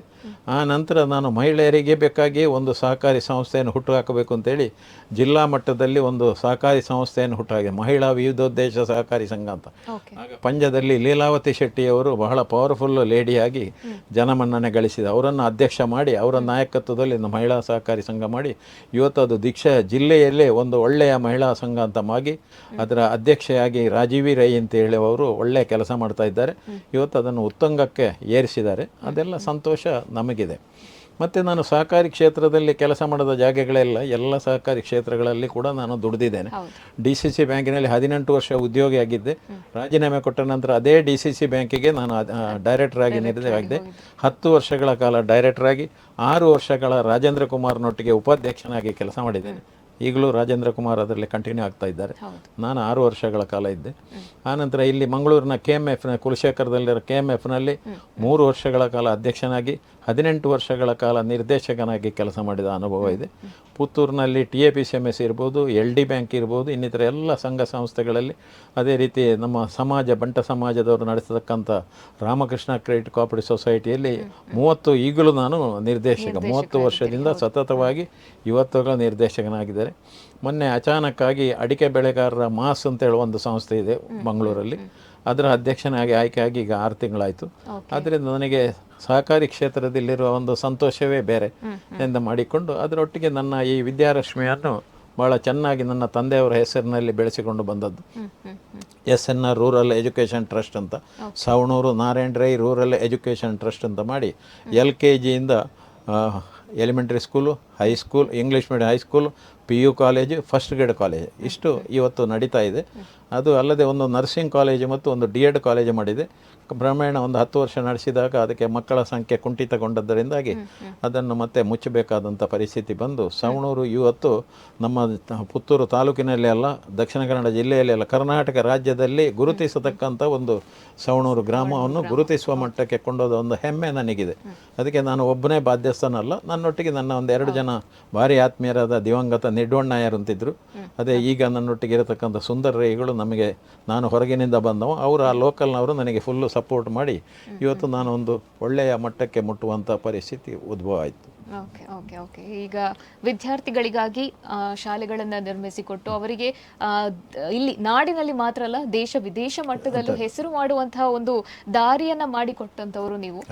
ಆದ್ರೆ ಹಿಂದಿನ ಕಾಲ ಸರ್ ಹೀಗಿರ್ಲಿಲ್ಲ. ಹಿಂದಿನ ಕಾಲದಲ್ಲಿ ಎಜುಕೇಶನ್ ಅನ್ನ ಪಡ್ಕೊಳ್ಬೇಕು, ವಿದ್ಯಾರ್ಜನೆ ಮಾಡಬೇಕು ಅಂದ್ರೆ ತುಂಬಾ ಕಷ್ಟಗಳಿತ್ತು. ನಿಮ್ಮ ಬಾಲ್ಯದ ಜೀವನದಲ್ಲಿ ನಿಮ್ಮ ವಿದ್ಯಾರ್ಜನೆಗೆ ಏನಾದ್ರೂ ತೊಡಕಾಗಿತ್ತಾ, ಅಥವಾ ನೀವೇನಾದ್ರೂ ತುಂಬಾ ದೂರ ನಡೆದುಕೊಂಡು ಹೋಗಿ ವಿದ್ಯಾಭ್ಯಾಸ ಮಾಡಬೇಕು ಈ ತರ ಸಿಚುವೇಶನ್ಸ್ ಇತ್ತು? ಇಲ್ಲ, ನಮ್ಮ ತಂದೆ 7 ಜನ ಮಕ್ಕಳು. ಆವಾಗ ಟೀಚರ್ಗಳಿಗೆ ಭಾಳ ಕಡಿಮೆ ಸಂಬಳ ಇದ್ದದ್ರಿಂದ ನಮ್ಮ ಮಕ್ಕಳನ್ನೆಲ್ಲ ಅವರಿಂದ ಬೆಳೆಸಿ ಸಾಕಲಿಕ್ಕೆ ಆಗಲಿಲ್ಲ. ಆದರೆ ಒಳ್ಳೆಯ ಸಂಸ್ಕಾರತೆ ಯುಕ್ತವಾಗಿ ನಮ್ಮನ್ನು ಬೆಳೆಸಿದ್ದಾರೆ. ನನ್ನ ದೊಡ್ಡ ಅಣ್ಣ 9ನೇ ಕ್ಲಾಸು ಪಾಸಾದ ಕೂಡಲೇ ಅವರಿಗೆ SLC ಕಳಿಸಲಿಕ್ಕೆ ಚಿಲ್ಲರೆ ಕಟ್ಟಲಿಕ್ಕೆ ಹಣ ಇಲ್ಲದೆ ಅವನನ್ನು ಕೆಲಸ ಬಿಡಿಸಿ ಬೇರೆ ಪ್ರೈವೇಟ್ ಉದ್ಯೋಗಕ್ಕೆ ಹಾಕಿದರು. 2ನೇ ಅಣ್ಣ 5ನೇ ಕ್ಲಾಸಿನಲ್ಲೇ ಅವನ ಉದ್ಯೋಗ ಬಿಟ್ಟು ಅವನನ್ನು ಬೇರೆ ಉದ್ಯೋಗಕ್ಕೆ ಕಳಿಸಿದರು. ನನ್ನ ತಂದೆಯವರು ನನಗೆ ಹೆಚ್ಚು ಕಲಿಸಿದಂದರೆ ನನಗೆ SSLC.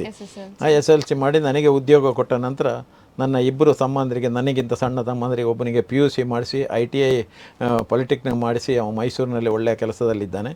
2ನೇ ತಮ್ಮ BCom ಮಾಡಿ ಅವನಿಗೆ ಕಲಿಸಿ LLB ಮಾಡಿಸಿ ಅವನನ್ನು ಕರ್ನಾಟಕ ಬ್ಯಾಂಕಿಗೆ ಕೆಲಸಕ್ಕೆ ಸೇರಿಸಿದೆ. ಮತ್ತು ಅವ ಕಾರಣಾಂತರ ಅದು ಬಿಟ್ಟು LLB ಮಾಡಿ ಇವತ್ತು ಸುಳ್ಯದಲ್ಲಿ ವಕೀಲನಾಗಿ ಕೆಲಸ ಮಾಡೋದರಿಂದ ನಮಗೆ ಸುಳ್ಯದಲ್ಲಿ ಒಮ್ಮೊಮ್ಮೆ ಬೇಜಾರು ಕಾಣ್ತದೆ. ನಮಗೆ ನಮ್ಮ ಸ್ನೇಹಿತರೆಲ್ಲ ಇವತ್ತು ನಿಮಗೆ ಕೇಳಿದರೆ ಆಶ್ಚರ್ಯ, DV ಸದನದ ಮಾಜಿ ಮುಖ್ಯಮಂತ್ರಿಗಳು ನನ್ನ ಕ್ಲಾಸ್ಮೇಟು, ರಾಷ್ಟ್ರ ಪ್ರಶಸ್ತಿ ಪಡೆದಂಥ ಗಿರೀಶ್ ಭಾರದ್ವಾಜ್ ನನ್ನ ಕ್ಲಾಸ್ಮೇಟು, ಇಂಥ ದೊಡ್ಡ ದೊಡ್ಡ ಮತ್ತು ಸುಂದರ್ ನಾಯ್ಕ್ ಅಂತ IFS ಆಗಿ ಕನ್ಸರ್ವೇಟರ್ ಆಫ್ ಫಾರೆಸ್ಟ್ ಬೆಂಗಳೂರು ಆದವರು ನನ್ನ ಕ್ಲಾಸ್ಮೇಟು. ಅವರೆಲ್ಲ SLC ಮುಗಿಸಿಕೊಂಡು ಬೇರೆ ಕಾಲೇಜಿಗೆ ಹೋಗಿ ಡಿಗ್ರಿ ಪಡೆದು ದೊಡ್ಡ ದೊಡ್ಡ ಉದ್ಯೋಗಕ್ಕೆ ಹೋದರು. ನಾನು SLC ಮಾಡಿ ನನ್ನ ಹಳ್ಳಿ ಶಾಲೆಯಲ್ಲೇ ಉಳ್ಕೊಂಡು ಈ ರೀತಿಯ ಒಂದು ಇದಕ್ಕೆ ಡೈವರ್ಟ್ ಆದ್ದು ಒಂದು ವಿಶೇಷತೆ ಅಂತ ನನಗೆ ಮನಸ್ಸಿಗೆ ಒಮ್ಮೊಮ್ಮೆ ನೋವು ಉಂಟಾಗುವಂಥ ಕೆಲಸ ಆಗ್ತದೆ.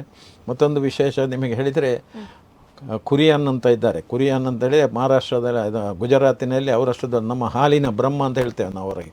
ಕುರಿಯನ್ ಅಂತೇಳಿ ತಿರಿ ಹೋದರು ಮೊನ್ನೆ ತಾನೇ, IAS ಆಫೀಸರ್ ಆಗಿದ್ದು. ಅವರು ಈ ಹಾಲು ಇವತ್ತು ದೇಶದಲ್ಲಿ ನಮ್ಮನ್ನು ಹಾಲಿನಲ್ಲಿ ದೇಶದ ಪ್ರಪಂಚದಲ್ಲೇ 1ನೇ ಸ್ಥಾನಕ್ಕೆ ತಂದವರು ಅವರು. ಅವರು ಎಷ್ಟು ದೊಡ್ಡ ಜನ ಅಂತ ಹೇಳಿದರೆ, ಅವರು ಜಿಲ್ಲಾ ಮಟ್ಟದ ಆಫೀಸಿಗೆಲ್ಲ ಭೇಟಿ ಕೊಡೋದಿಲ್ಲ, ಅವರು ರಾಜ್ಯ ಮಟ್ಟದಲ್ಲೇ ಮಾತ್ರ ದೇಶದಲ್ಲಿ ತಿರುಗಾಡಿಕೊಂಡು ಇರತಕ್ಕಂಥವ್ರು. ಅವರು ಒಂದು ಸೇರಿ ಅಚಾನಕ್ಕಾಗಿ ಧರ್ಮಸ್ಥಳ ವೀರೇಂದ್ರ ಹೆಗಡೆಯವರ ಆತಿಥ್ಯದಲ್ಲಿ ಮಂಗಳೂರಿಗೆ ಬಂದಿದ್ದರು. ನಾನು ವೀರೇಂದ್ರ ಹೆಗಡೆಯವರು ಅವರ ಭಾಳ ಶಿಷ್ಯ. ನಾನು ಅವ್ರ ಹತ್ರ ಹೋಗಿ ಹೇಳಿದೆ, ಸರ್ ನಮ್ಮ ಇವರು ನನ್ನ KMF, ಆಗ ನಾನು KMFನ ಅಧ್ಯಕ್ಷ ಆಗಿ ಮಂಗಳೂರಲ್ಲಿ, ಅವರನ್ನು ನನ್ನ ಇದಕ್ಕೆ ಒಮ್ಮೆ ತರಿಸು. ಆಗ ಅವರ PA ಎಲ್ಲ ನಮಗೆ ಅವಕಾಶವೇ ಕೊಡಲಿಲ್ಲ, ಒಳಗೆ ಹೋಗಲಿಕ್ಕೆ ಬಿಡಲಿಲ್ಲ, ಮತ್ತು ಅವರು ಜಿಲ್ಲಾ ಆಫೀಸ್ಗೆಲ್ಲ ಬರೋದಿಲ್ಲ, ಹೋಗಿ ಅಂತ ಕಳಿಸಿದ್ರು. ಮತ್ತು ನಾನು ವೀರೇಂದ್ರ ಹೆಗಡೆ ರಿಕ್ವೆಸ್ಟ್ ಮಾಡುವಾಗ ವೀರೇಂದ್ರ ಹೆಗಡೆಯವರು ಅವ್ರ ಹತ್ರ ಹೇಳಿದರು, ನೋಡಿ ಒಳ್ಳೆ ಹುಡುಗ, ಭಾಳ ಒಳ್ಳೆ ವರ್ಕ್ ಮಾಡಿದ್ದಾನೆ, ಅವ ಬಂದ ನಂತರ KMF ಹಾಲಿನ ಹೊಳೆ ಹರಿದಿದೆ ನಮ್ಮಲ್ಲಿ, ನೀವು ಒಮ್ಮೆ ಅವರ ಇದಕ್ಕೆ ಭೇಟಿ ಕೊಡ್ಬೋದು, 5 ನಿಮಿಷ ಅಂತ ಒಪ್ಪಿದ್ರು ಅವರು. ಆಗ ನನ್ನ ಕುರಿಯನ್ನು ನಮ್ಮ ಮಂಗಳೂರು KMFಗೆ ಬಂದದ್ದು ಇತಿಹಾಸ. ಇವತ್ತು ಕರ್ನಾಟಕ ರಾಜ್ಯದಲ್ಲಿ ಎಲ್ಲ KMFನವರು ಹೇಳ್ತಾರೆ, ನಿಮ್ಮದೇ ದೊಡ್ಡ ಸಾಧನೆ, ನಾವೆಲ್ಲ ಕರೆದ್ರೆ ಬರಲಿಲ್ಲ ಅಂತ. ಅದು ಕೂಡ ನಮಗೊಂದು ಸಂತೋಷದಾಯಕವಾದಂಥ ಒಂದು ವ್ಯವಸ್ಥೆಗಳೆಲ್ಲ. ಮತ್ತು ನಾವೆಲ್ಲ ತುಂಬ ಸಾರ್ವಜನಿಕ ಜೀವನದಲ್ಲಿ ನಮಗೆ ಯಾವುದೇ ಹಣ ಮಾಡತಕ್ಕಂಥ ಅಥವಾ ಇನ್ನಿತರ ಆಶಯ ಆಕಾಂಕ್ಷೆಗಳಿರಲಿಲ್ಲ. ಕಷ್ಟದ ಜೀವನವನ್ನು ನಾನು ನಡೆಸಿಕೊಂಡು ಬಂದದ್ರಿಂದ ಮುಂದಿನ ಜನಕ್ಕೆ ಒಂದು ಪೀಳಿಗೆ ಕೊಡತಕ್ಕಂಥ ಒಂದು ವ್ಯವಸ್ಥೆ ಆಗಬೇಕು ಅಂತೇಳಿ. ಆನಂತರ ನನ್ನ ತಂದೆಯವರು ಮುಂಚೆ ಕಷ್ಟದಲ್ಲಿ ಇರುವಾಗ ನಮ್ಮನ್ನೆಲ್ಲ ಸಾಕಲಿಕ್ಕೆ ಒಂದು 4 ಮುಡಿ ಗದ್ದೆ ಬೇಸಾಯಕ್ಕೆ ಬಾಡಿಗೆಗೆ ಮಾಡಿಕೊಂಡು ನಮ್ಮನ್ನೆಲ್ಲ ದುಡಿಸ್ತಾ ಇದ್ದರು. ಅದನ್ನು ಕೇಳಿಕೊಂಡು ನಾನು ಸವಣೂರಿಗೆ ಹೋದ ನಂತರ ಒಂದು ಕೃಷಿ ಮಾಡಲಿಕ್ಕೆ ಪ್ರಾರಂಭ ಮಾಡಿ ಇವತ್ತೊಂದು 50 ಎಕರೆಯಲ್ಲಿ ಅಡಿಕೆ, ತೆಂಗು, ರಬ್ಬರು, ಹೈನುಗಾರಿಕೆ, ಕುರಿ ಸಾಕಣೆ ಮತ್ತು ಗೇರು ಬೀಜ, ಇಂಥ ಒಂದು 50 ಎಕರೆಯಲ್ಲಿ ಎಲ್ಲ ಬಗೆಯ ಕೃಷಿಗಳನ್ನು ಮಾಡುತ್ತಾ ಕೃಷಿಯಲ್ಲಿ ಒಂದು 25 ಜನಕ್ಕೆ ಉದ್ಯೋಗ ಕೊಟ್ಟು ಅವರು ಕೂಡ ಕೆಲಸ ಮಾಡುವಂಥ ಒಂದು ಸಂತೋಷದ ಒಂದು ವ್ಯವಸ್ಥೆ. ಮತ್ತು ನಾನು ಸಹಕಾರಿ ಕ್ಷೇತ್ರದಲ್ಲಿ ಕೆಲಸ ಮಾಡಿ ಅನುಭವ ಇರುವುದರಿಂದ ನನ್ನದೇ ಆದಂಥ ಒಂದು ಸಹಕಾರಿ ಸಂಘ, ಆದರ್ಶ ವಿವಿಧೋದ್ದೇಶ ಸಹಕಾರಿ ಸಂಘ ಅಂತ ಅದನ್ನು ಸ್ಥಾಪನೆ ಮಾಡಿ ಅದರಲ್ಲಿ 70 ಮಕ್ಕಳಿಗೆ ಕೆಲಸ ಕೊಟ್ಟಿದ್ದೇನೆ. 70 ಮಕ್ಕಳಿಗೆ. ನಮ್ಮ ಶಾಲೆಯಲ್ಲಿ 75 ಮಕ್ಕಳಿಗೆ ಕೆಲಸದಲ್ಲಿದ್ದಾರೆ, 140 ಆಯಿತು. 20 ಶಾಲೆಯಲ್ಲಿ ಕಲ್ತವರೇ ಅಲ್ಲಿ ಕೆಲಸ ಅದಲ್ಲ, ಎಲ್ಲ ಒಟ್ಟಿಗೆ ಅವರಿಗೆ ಕೂಡ ಅವಕಾಶ ಉಂಟು, ಎಲ್ಲರೂ ಒಟ್ಟಿಗೆ ಸೇರಿ ಮಾಡಿಕೊಂಡು ಬಂದೆ. ಹಾಗೆ ನನ್ನ ಕೃಷಿಯಲ್ಲಿ ಒಂದು 25 ಜನ ಇದ್ದಾರೆ. ನನ್ನ ಹತ್ರ ವ್ಯವಹಾರ ಕೂಡ ಉಂಟು, ಅದರಲ್ಲಿ ಒಂದು 10-20 ಅಂತ ಸುಮಾರು 225 ಜನಗಳು ಇವತ್ತು ನನ್ನ ಸಂಸ್ಥೆಯಲ್ಲಿ ಕೆಲಸ ಮಾಡುವಂಥ ಒಂದು ಹೆಮ್ಮೆ. ನಾನೊಂದು ಬಡವನಾಗಿ ನನ್ನ ಅಧ್ಯಾಪಕನ ತಂದೆಯ ಇದರ ಆಶೆಯನ್ನು ಈಡೇರಿಸಲಿಕ್ಕೆ ಬೇಕಾಗಿ ಈ ಒಂದು ಎಲ್ಲ ವ್ಯವಸ್ಥೆಗಳನ್ನು ಮಾಡಿಕೊಂಡು ಸಂತೋಷದ ಜೀವನ ಸಾಗಿಸ್ತಾ ಇರುವಂಥದ್ದು. ನಿಮ್ಮ ತಂದೆ ಬಗ್ಗೆ ನೀವು ಹೇಳ್ತಾ ಇದ್ರಿ, ಅದೊಂದು ಸನ್ನಿವೇಶವನ್ನ ನೆನಪು ಮಾಡ್ಬೋದಾ ಅಂತ? ಯಾಕಂದ್ರೆ ನಾನು ಓದಿದ ಪ್ರಕಾರ ನಿಮ್ಮ ಬಗ್ಗೆ, ನೀವು ಆ ಟೈಮಲ್ಲಿ ನೀವು ಕೂತ್ಕೊಂಡಿರ್ಬೇಕಾದ್ರೆ ನಿಮ್ಮ ಹತ್ರ ಯಾರು ಬರ್ತಾ ಇದ್ರು ಅವರಿಗೆ 1,000-2,000 ಕೊಡ್ತಾ ಇದ್ರಿ, ಅದು ನಿಮ್ಮ ತಂದೆಗೆ ಇಷ್ಟ ಇರ್ಲಿಲ್ಲ ಅಂತ ಹೇಳ್ತಾ ಇದ್ರಿ. ಆ ಸನ್ನಿವೇಶವನ್ನ ನೆನಪು ಮಾಡ್ಬೋದಾ? ನಾನು ಯಾವಾಗಲೂ ಸವಣೂರಲ್ಲಿ ಮನೆ ಕಟ್ಟಿ ಸೆಟ್ಲ್ ಆದ ನಂತರ ತಂದೆ ನನ್ನಲ್ಲಿ ಬಂದಿರ್ತಾ ಇದ್ರು. ಬಂದಾಗ ನಾನು ಬೆಳಿಗ್ಗೆ ಎದ್ದರೆ ಸಾಕು, ಜನಗಳೆಲ್ಲ ನನ್ನನ್ನು ಹುಡುಕಿಕೊಂಡು ಬರೋದು. ಬಂದವರಿಗೆ ನಾನು ಒಂದು 250-500 ರೂಪಾಯಿ ಕೊಟ್ಟು ಆ ಕೆಲಸ ಈ ಕೆಲಸಕ್ಕೆ ಅಂತ ಮಾಡೋದು. ಇವರು ಹೀಗೆ ಪೇಪರ್ ಓದೋದು, ಹೀಗೆ ಕೈಯಲ್ಲಿ ಇಟ್ಕೊಂಡು ಬರೆ ಕಣ್ಣಿನಲ್ಲಿ ನನ್ನನ್ನು ನೋಡೋದು, ಹೀಗೆ ಮಾಡಿದಾಡಿದ ಮತ್ತೆ ಕರೆದ್ರು ಒಂದು ದಿವಸ, ಇದನ್ನು ನೋಡಿ ಇದೆಂಥದ್ದು ನಿಂದು, ಇದೊಂದು ಸಮಾಜ ಸೇವೆಯ, ಇದೆಲ್ಲ ಸರಿ ಇಲ್ಲ, ಹಾಗೆಲ್ಲ ಮಾಡಿದ್ದು ಆಗೋದಿಲ್ಲ. ನೀನು ಇದು ಒಮ್ಮೆ ಇವತ್ತು ಕೊಟ್ಟದ್ದಕ್ಕೆ ಹೊಗಳ್ತಾರೆ, ನಾಳೆ ಪುನೊಮ್ಮೆ ಬರ್ತಾನೆ, ಕೊಡೋದಿದ್ರೆ ದುಡಿಕೊಂಡು ಹೋಗ್ತಾರೆ. ಯಾಕೆ ಇದೆಲ್ಲ ಮಾಡೋದು ಸರಿಯಲ್ಲ. ನೀನು ಒಂದು ಆಂಗ್ಲ ಮಾಧ್ಯಮ ಶಾಲೆ ಮಾಡುವಂಥ ಆ ಒಂದು ಉದ್ದೇಶದಲ್ಲಿ ನನಗೆ ಈ ವಿದ್ಯಾಲಕ್ಷ್ಮಿ ಶಾಲೆಯನ್ನು ಮಾಡಲಿಕ್ಕೆ ಒಂದು ಪ್ರೇರೇಪಣೆ ನನ್ನ ತಂದೆಯವರಿಂದ. ಆದ್ದರಿಂದ ತಂದೆಯ ಹೆಸರಿನಲ್ಲಿ ಮಾಡಿ ಇವತ್ತು ಅದು ಕರ್ನಾಟಕ ರಾಜ್ಯದಲ್ಲಿ ಒಂದು ಒಳ್ಳೆಯ ಸಂಸ್ಥೆ ಅಂತ ಹೆಸರು ಪಡೆದಿದೆ. ಸಂತೋಷ ಉಂಟು. ಸಂತೋಷ ಇದೆ. ಹೌದು. ಸೊ ಅಲ್ಲಿಂದ ಸಾಕಷ್ಟು ವಿದ್ಯಾರ್ಥಿಗಳು ಅವರ ಜೀವನವನ್ನು ರೂಪಿಸಿಕೊಂಡದ್ದು ಒಂದು ಮಹತ್ ಕಾರ್ಯವೇ ಹೌದು. ಹಾಗೇನೆ ಸರ್, ನೀವು ಪುತ್ತೂರು ಬಂಟರ ಸಂಘದಲ್ಲಿ ಸತತ 8 ವರ್ಷಗಳು, ನಾನು ಹೇಳಿದ್ದು ತಪ್ಪಾಗ್ಲಿಲ್ಲ ಅಂತ ಅನ್ಸುತ್ತೆ. ಮತ್ತೆ ನನಗೆ ಸಮಾಜ ಸೇವೆ ಮಾಡುವುದರ ಒಂದಿಗೆ ನಮ್ಮ ಸಮಾಜದ ಬಗ್ಗೆ ಕೂಡ ಭಾಳ ಒಂದು ಕಾರ್ಯಕ್ರಮ ಮಾಡಬೇಕು ಅಂತ ಒಳ್ಳೆ ಇಂಟ್ರೆಸ್ಟ್ ಇತ್ತು. ನಾನು ಸುಳ್ಯದಲ್ಲಿ ಇರುವಾಗಲೇ ಒಂದು ಬಂಟರ ಸಂಘವನ್ನು ಸ್ಥಾಪನೆ ಮಾಡಿ ರಾಮಕೃಷ್ಣ ರೈಗಳು ಅಧ್ಯಕ್ಷರು, ಅಜ್ಜಾವರ ವಿಠಲ್ ರೈಗಳು ಅಂತ ಹೇಳಿ ಅದರ ಇದು ಟ್ರೆಜರರು, ನಾನು ಸೆಕ್ರೆಟರಿಯಾಗಿ ಕೆಲಸ ಮಾಡಿ ಇವತ್ತು ಸುಳ್ಯದಲ್ಲಿ ಒಂದು ದೊಡ್ಡ 3.5 ಕೋಟಿ ರೂಪಾಯಿಯ ಸಭಾಭವನ ಕಟ್ಟಿದ್ದಾರೆ. ಅದರ ಅಡಿಪಾಯ 75 ಸೆಣಸು ಜಾಗವನ್ನು ನಾನು ಸರ್ಕಾರದಿಂದ ನಾನು ಮಂಜೂರು ಮಾಡಿಸಿ ಅದನ್ನೆಲ್ಲ ಅವರಿಗೆ ಮಾಡಿಕೊಟ್ಟು ಮತ್ತೆ ನಾನು ಸುಳ್ಯಕ್ಕೆ ಪುತ್ತೂರಿಗೆ ಹೋದೆ. ಪುತ್ತೂರಿಗೆ ಈ ಕೆಲಸವನ್ನು ನೋಡಿ ಪುತ್ತೂರಿನ ಬಂಟ ಸಮಾಜದವರೆಲ್ಲ ಸೇರಿ ನೀನೇ ನನ್ನ ಸಂಸ್ಥೆಗೆ ಅಧ್ಯಕ್ಷ ಆಗಬೇಕು ಅಂತೇಳಿ ಪುತ್ತೂರು ತಾಲೂಕು ಬಂಟರ ಸಂಘವನ್ನು ನನ್ನ ವಶಕ್ಕೆ ಕೊಟ್ಟರು. ಆಗ ನಾನು 2000 ಇಸ್ವಿಯಲ್ಲಿ ನನ್ನ ಇದಕ್ಕೆ ಕೊಟ್ಟರು. ಆವಾಗ ಬಂಟರ ಸಂಘ ನಡೆಸತಕ್ಕಂಥ ರಾಮಕೃಷ್ಣ ಹೆಮ್ಮಕ್ಕಳ ಪ್ರೌಢಶಾಲೆ ಅಂತ ಇದಿತ್ತು. ಅದರ ಸಂಚಾಲಕನಾಗಿ ಕೂಡ ನಾನು 13 ವರ್ಷ ಕೆಲಸ ಮಾಡಿದೆ. ಈ ಸಮಾಜಕ್ಕೆ ಬೇಕಾಗಿ ಅಲ್ಲಿ 2,60,00,000 ರೂಪಾಯಿಯಲ್ಲಿ 1,500 ಜನ ಕೂತುಕೊಳ್ಳುವ ಒಂದು ಸಭಾಭವನವನ್ನು ನಿರ್ಮಿಸಿದೆ. ಮತ್ತು ಈ ರಾಮಕೃಷ್ಣ ಹೆಮ್ಮಕ್ಕಳ ಶಾಲೆಗೆ ಒಂದು 8 ಕ್ಲಾಸ್ ರೂಮುಗಳನ್ನೆಲ್ಲ ಕಟ್ಟಿಸಿಕೊಟ್ಟು ಮಾನ್ಯ ಇವರು ಗೌರವಾನ್ವಿತ ಇವರು ಸಂತೋಷ್ ಹೆಗಡೆ ಅವರನ್ನು ಕರೆಸಿ ಅವರಿಂದ ನಮ್ಮ ಸಮಾಜದ ಇದನ್ನು ಉದ್ಘಾಟನೆ ಮಾಡಿ ನನ್ನನ್ನೆಲ್ಲ ಸಂತೋಷ್ ಹೆಗಡೆಯವರು ಆ ಕೆಲಸ ಎಲ್ಲ ನೋಡಿ ಸನ್ಮಾನ ಮಾಡಿ ನಮ್ಮನ್ನೆಲ್ಲ ಗೌರವಿಸಿದ್ದು ಅದು ಕೂಡ ಒಂದು ಇತಿಹಾಸ. ಅದಲ್ಲದೆ ಪುತ್ತೂರಿನಲ್ಲಿ ಒಂದು ಬಾಲವನ ಅಂತ ಇದೆ, ಶಿವರಾಮ ಕಾರಂತರ ಬಾಲವನ ಅಂತ ಇದೆ. ಅದನ್ನು ಅಭಿವೃದ್ಧಿ ಆಗಲಿಲ್ಲ ಅಂತೇಳಿ 99ನೇ ಇಸವಿಯಲ್ಲಿ ನಮಗೊಬ್ಬರು ಒಳ್ಳೆಯ IAS ಅಧಿಕಾರಿ ಬಂದಿದ್ದರು, ಹರ್ಷ ಗುಪ್ತಾ ಅಂತ. ಈಗ ಅವರು ನಮ್ಮ ಗುಂಡೂರಾವ್ ಆರೋಗ್ಯ ಇಲಾಖೆಯ ಪ್ರಧಾನ ಕಾರ್ಯದರ್ಶಿಯಾಗಿ ಬೆಂಗಳೂರಲ್ಲಿ ಕೆಲಸ ಮಾಡ್ತಾರೆ. ಅವರು 99ರಲ್ಲಿ ಬಂದು ನಮ್ಮನ್ನೆಲ್ಲ ಕರೆದು ಈ ಬಾಲವನವನ್ನು ಇಂಪ್ರೂವ್ ಮಾಡಬೇಕು, ಹೇಗೆ ಅಲ್ಲಿಗೆ ಜನ ಬರುವುದಿಲ್ಲ, ದೂರ ಆಗಿದೆ ಅಂತ ಹೇಳುವಾಗ ಏನು ಮಾಡೋದು ಅಂತೆಲ್ಲ ಕೂತು ಎಲ್ಲರೂ ಸೇರಿ ಅಲ್ಲಿ ಒಂದು ಸ್ವಿಮ್ಮಿಂಗ್ ಪೂಲ್ ಮಾಡುವ, ಮಕ್ಕಳನ್ನಿಗೆಲ್ಲ ಆಡಲಿಕ್ಕೆ ಅಂತ ಹೇಳಿ ಅವರು ಪ್ರಾರಂಭ ಮಾಡಿದರು. ಅಲ್ಲಿ ಪ್ರಾರಂಭ ಮಾಡುವಾಗ ಸರ್ಕಾರದ ಅಧ್ಯಕ್ಷರಾಗಿ ಅವರು ಹರ್ಷ ಗುಪ್ತಾ ಇದ್ದರು. ಮತ್ತು ಸಾರ್ವಜನಿಕರ ಅಭಿವೃದ್ಧಿ ಅಧ್ಯಕ್ಷ ಅಂತೇಳಿ ನನ್ನನ್ನು ಮಾಡಿ ನಾವು ಬಾಲವನ ಅಂತ ಹೇಳುವ ಒಂದು ಒಳ್ಳೆಯ ಸ್ವಿಮ್ಮಿಂಗ್ ಪೂಲನ್ನು ಕರ್ನಾಟಕ ರಾಜ್ಯದಲ್ಲಿ ಅದಕ್ಕೊಂದು ಒಳ್ಳೆಯ ಹೆಸರುಂಟು. ಇವತ್ತು 1,500,000ಕ್ಕೂ ಮೇಲ್ಪಟ್ಟು ಮಕ್ಕಳು ಇವತ್ತು ಕಲಿತು ರಾಜ್ಯದಾದ್ಯಂತ ಒಳ್ಳೆಯ ಹೆಸರನ್ನು ಪಡೆದಂಥ ಇದು. ಅದರಲ್ಲಿ ಕೂಡ ನಾವು ಸೇವೆ ಮಾಡಿ ಅದರಿಂದಲೂ ಜನಗಳಿಗೆ ಒಂದು ಸಂತೋಷ ಕೊಡತಕ್ಕಂಥ ವ್ಯವಸ್ಥೆಗಳು. ಮತ್ತು ಪುತ್ತೂರಿನ ಎಲ್ಲ ಸಾರ್ವಜನಿಕ ಜೀವನದಲ್ಲಿ ಎಲ್ಲರೊಟ್ಟಿಗೆ ನಾನು ಬೆರೆಯುವಂಥದ್ದು. ನಾನು ರಾಜಕಾರಣಿ ಅಲ್ಲ, ನಾನು ಯಾವುದೇ ರಾಜಕೀಯ ಸಂಘದಲ್ಲಿ ಮೆಂಬರೂ ಅಲ್ಲ, ಆದರೆ ನಾನು ಎಲ್ಲ ರಾಜಕಾರಣಿಗಳ ಆತ್ಮೀಯ ಸ್ನೇಹಿತ. BJPಯವರು ನಮಗೆ ಆಗ್ತದೆ, ಕಾಂಗ್ರೆಸ್ನವರು ಆಗ್ತದೆ, JDSನವರು ಆಗ್ತಾರೆ.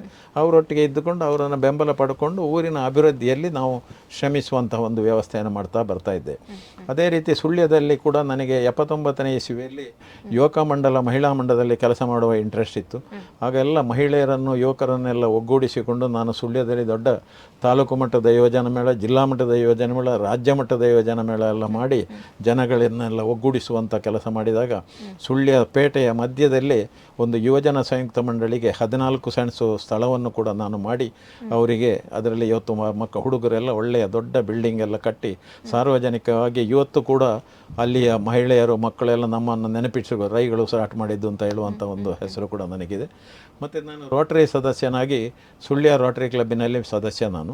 ಅಲ್ಲಿ ನಾವೊಂದು ಶಾಲೆಯನ್ನು ನಡೆಸ್ತೇವೆ LKG ಇಂದ PUC ವರೆಗೆ. ಅದರಲ್ಲಿ 3 ಬಾರಿ ನಾನು ಸಂಚಾಲಕನಾಗಿ ಆಯ್ಕೆಯಾಗಿ ಸುಮಾರು 2.5 ಕೋಟಿ ರೂಪಾಯಿಯ ಕೆಲಸಗಳನ್ನು ಮಾಡಿ ಆ ಶಾಲೆಗೆ ಬೇಕಾದಂಥ ಎಲ್ಲ ಕಟ್ಟಡಗಳು ಫರ್ನಿಚರ್ಗಳನ್ನೆಲ್ಲ ಮಾಡಿಕೊಟ್ಟು ಅಲ್ಲಿ ಕೂಡ ನಮ್ಮ ಛಾಪನ್ನು ಮೂಡಿಸುವಂಥ ಒಂದು ಕೆಲಸ ಆಗಿದೆ. ಬಂಟ ಸಂಘಕ್ಕೆ ಸುಳ್ಯ, ರೋಟರಿ ಶಾಲೆ ಸುಳ್ಯ ಮತ್ತು ಯುವಜನ ಸಂಯುಕ್ತ ಮಂಡಳಿಗೆ ನಾವು ಸುಳ್ಯದಲ್ಲಿ ನಾನು ಹುಟ್ಟೂರಾಗಿರೋದ್ರಿಂದ ಅಲ್ಲಿಂದ ಬೇಕಾದಂಥ ಕೆಲಸಗಳನ್ನೆಲ್ಲ ಮಾಡಿಕೊಟ್ಟಿದ್ದೇವೆ. ಹಾಗೆ ನನ್ನದು ಕಾರ್ಯಕ್ಷೇತ್ರ ಸುಳ್ಯ, ಪುತ್ತೂರು, ಕಡವ 3 ತಾಲೂಕು. ಈ 3 ತಾಲೂಕಿನಲ್ಲಿ ನಾವೆಲ್ಲ ದೇವರುಗಳ ಬಗ್ಗೆ ನನಗೆ ಭಾರಿ ಅಭಿಮಾನ. ಯಾಕೆಂದರೆ ನಾವೆಲ್ಲ ಏನು ಇಲ್ಲದೆ ನಿಲ್ಲಿನಿಂದ ಬಂದವರು. ಇವತ್ತು ದೇವರು ನಮ್ಮನ್ನು ಚೆನ್ನಾಗಿಟ್ಟಿದ್ದಾನೆ. ಹಾಗೆ ಬೆಳಿಗ್ಗೆ ಎದ್ದ ಕೂಡಲೇ ನಾವು ದೇವರಿಗೆ ಕೈ ಮುಗಿದು ಹೊರಟು ಹೋಗುವಂಥ. ಹಾಗೆ ನನ್ನ ಅಧಿಕಾರ ಅವಧಿಯಲ್ಲಿ ಸವಣೂರಿನ ಆಸುಪಾಸಿನ 5 ದೇವಸ್ಥಾನಗಳನ್ನು ಬ್ರಹ್ಮಕಲಶ ಮಾಡಿದ್ದೇನೆ. ಹೌದು, ಜೀರ್ಣೋದ್ಧಾರ ಬ್ರಹ್ಮಕಲಶ ಮಾಡಿದ್ದೇನೆ. ನಾನು ಅದರ ನಾಯಕತ್ವ ವಹಿಸಿ 1.5-2 ವರ್ಷದಲ್ಲಿ 5 ಕೂಡ 5 ದೇವಸ್ಥಾನಗಳ ಮೊದಲು ಒಂದು ದೇವಸ್ಥಾನಕ್ಕೆ 12 ವರ್ಷ ಕಳೆದು ಮೊನ್ನೆ 2ನೇ ಬ್ರಹ್ಮಕಲಶ ಕೂಡ ನನ್ನ ನಾಯಕತ್ವದಲ್ಲಿ ಆಯಿತು ಅಂತ ಹೇಳುವಂಥ ಒಂದು ಮನಸ್ಸಿಗೆ ನೆಮ್ಮದಿ ಇದೆ. Okay okay. ಸೊ ಒಂದು ಟೈಮಲ್ಲಿ ಇವಾಗ ನೀವು ಸಹಕಾರಿ ಇದರಲ್ಲಿ ಸಂಸ್ಥೆಯಲ್ಲಿ ಕೆಲಸ ಮಾಡ್ತಾ ಇದ್ದೀರಿ, ಆದರೂ ನಿಮ್ಮಲ್ಲಿ ಒಂದು ತುಡಿತಾ ಇತ್ತು, ನಾನು ಜನರಿಗೆ ಬೇಕಾಗಿ ಏನಾದರೂ ಒಂದು ಮಾಡಬೇಕು ಅಂತ. ಹಾಗಾಗಿ ಅಲ್ಲಿ ರಾಜೀನಾಮೆ ಕೊಟ್ಟು ಮತ್ತೆ ಒಂಥರ ಖಾಲಿ ಕೈಯಲ್ಲಿ ಹಿಂತಿರುಗುವ ತರವೇ ಇದ್ರಿ ನೀವು. ಆ ಟೈಮಲ್ಲಿ ನಿಮ್ಮ ಭಾವ ಅವರ ಜೊತೆ ಉದ್ಯಮಿಯಾಗಿ ಉದ್ಯಮವನ್ನ ಪ್ರಾರಂಭಿಸ್ಲಿಕ್ಕೆ ಮುಂದಡಿ ಇಡ್ತೀರಿ. ಈ ಟೈಮಲ್ಲಿ ಏನಾದರೂ ಭಯ ಆಯ್ತಾ ಸರ್? ಇಲ್ಲ ನನ್ನ ಕೈಲಿ ಆಗತ್ತಾ ಆಗುದಿಲ್ವಾ ಆ ಥರದ್ದೇನಾದರೂ ತುಮುಲ ಇತ್ತಾ? ಅದು ಒಂದು ನಾನು 86ನೇ ಇಸ್ವಿ ಡಿಸೆಂಬರ್ 31ಕ್ಕೆ ಕೆಲಸಕ್ಕೆ ರಾಜೀನಾಮೆ ಕೊಟ್ಟೆ. ಕೆಲಸಕ್ಕೆ ರಾಜೀನಾಮೆ ಕೊಟ್ಟ ಉದ್ದೇಶ ಏನು ಅಂದರೆ, ನನ್ನ 2ನೇ ಅಣ್ಣ ಅವ ಸ್ವಲ್ಪ ಅವಿದ್ಯಾವಂತ, 5ನೇ ಕ್ಲಾಸಿಗೆ ಶಾಲೆಗೆ ಹೋಗಿ ಅವ ಲಾರಿಯಲ್ಲಿ ಡ್ರೈವರ್ ಆಗಿ ಕೆಲಸ ಮಾಡ್ತಾ ಇದ್ದ. ಆವಾಗ ನಾವೆಲ್ಲ ನಮ್ಮ ಎಜೆ ಶೆಟ್ಟರ ಹೇಳಿದಾಗ ಅವು ನಮ್ಮ ಕಂಪನಿಯಲ್ಲಿ ಕೆಲಸ ಮಾಡಲಿ, ಅವನಿಗೆ ನಾನು ಮಾಡಿಕೊಡ್ತೇನೆ ಅಂತ ಹೇಳಿದರು. ಹಾಗೆ ಲಾರಿಯಿಂದ ಬಿಡಿಸಿ ನಾನು ಅವನಿಗೆ ಒಂದು ಕಾರು ತೆಗೆಸಿಕೊಟ್ಟು ಪುತ್ತೂರು ತಾಲೂಕು ಎಕ್ಸೈಸ್ ಕಾಂಟ್ರಾಕ್ಟನ್ನು ಅವ ನೋಡಿಕೊಳ್ಳಲಿಕ್ಕೆ ಅಂತ ಮಾಡಿದ್ದು. ಅವ ಆಡಳಿತ ಮಾಡ್ತಾ ಇರುವಾಗ ಅವ ನನಗೆ ಅಕೌಂಟ್ ಎಲ್ಲ ನೋಡಲಿಕ್ಕೆ ಆಗೋದಿಲ್ಲ ಮಾರಾಯ ಅಂತ ಹೇಳಿದ. ಆಗ ನಾನು ಅದರ ಅಕೌಂಟನ್ನೆಲ್ಲ ನೋಡುವ ಕೆಲಸಗಳನ್ನೆಲ್ಲ ನಾನು ಮಾಡಿ, ಅವ ಆಡಳಿತದ ವ್ಯವಸ್ಥೆ ಎಲ್ಲ ಅವ ಮಾಡ್ತಾ ಇದ್ದ. ಹೀಗೆ ಮಾಡ್ತಾ ಆಗುವಾಗ ಅದು ಇಂಪ್ರೂವ್ ಆಗ್ತಾ ಹೋಯಿತು. ಇಂಪ್ರೂವ್ ಆದಾಗ ಎಜೆ ಶೆಟ್ಟಿ ಅವರು ಹೇಳಿದರು, ನೀನು ಎಂಥದ್ದು ಕೆಲಸದಲ್ಲಿ ಇದ್ದುಕೊಂಡು ಇದೆಲ್ಲ ಮಾಡು ಸರಿಯಲ್ಲ.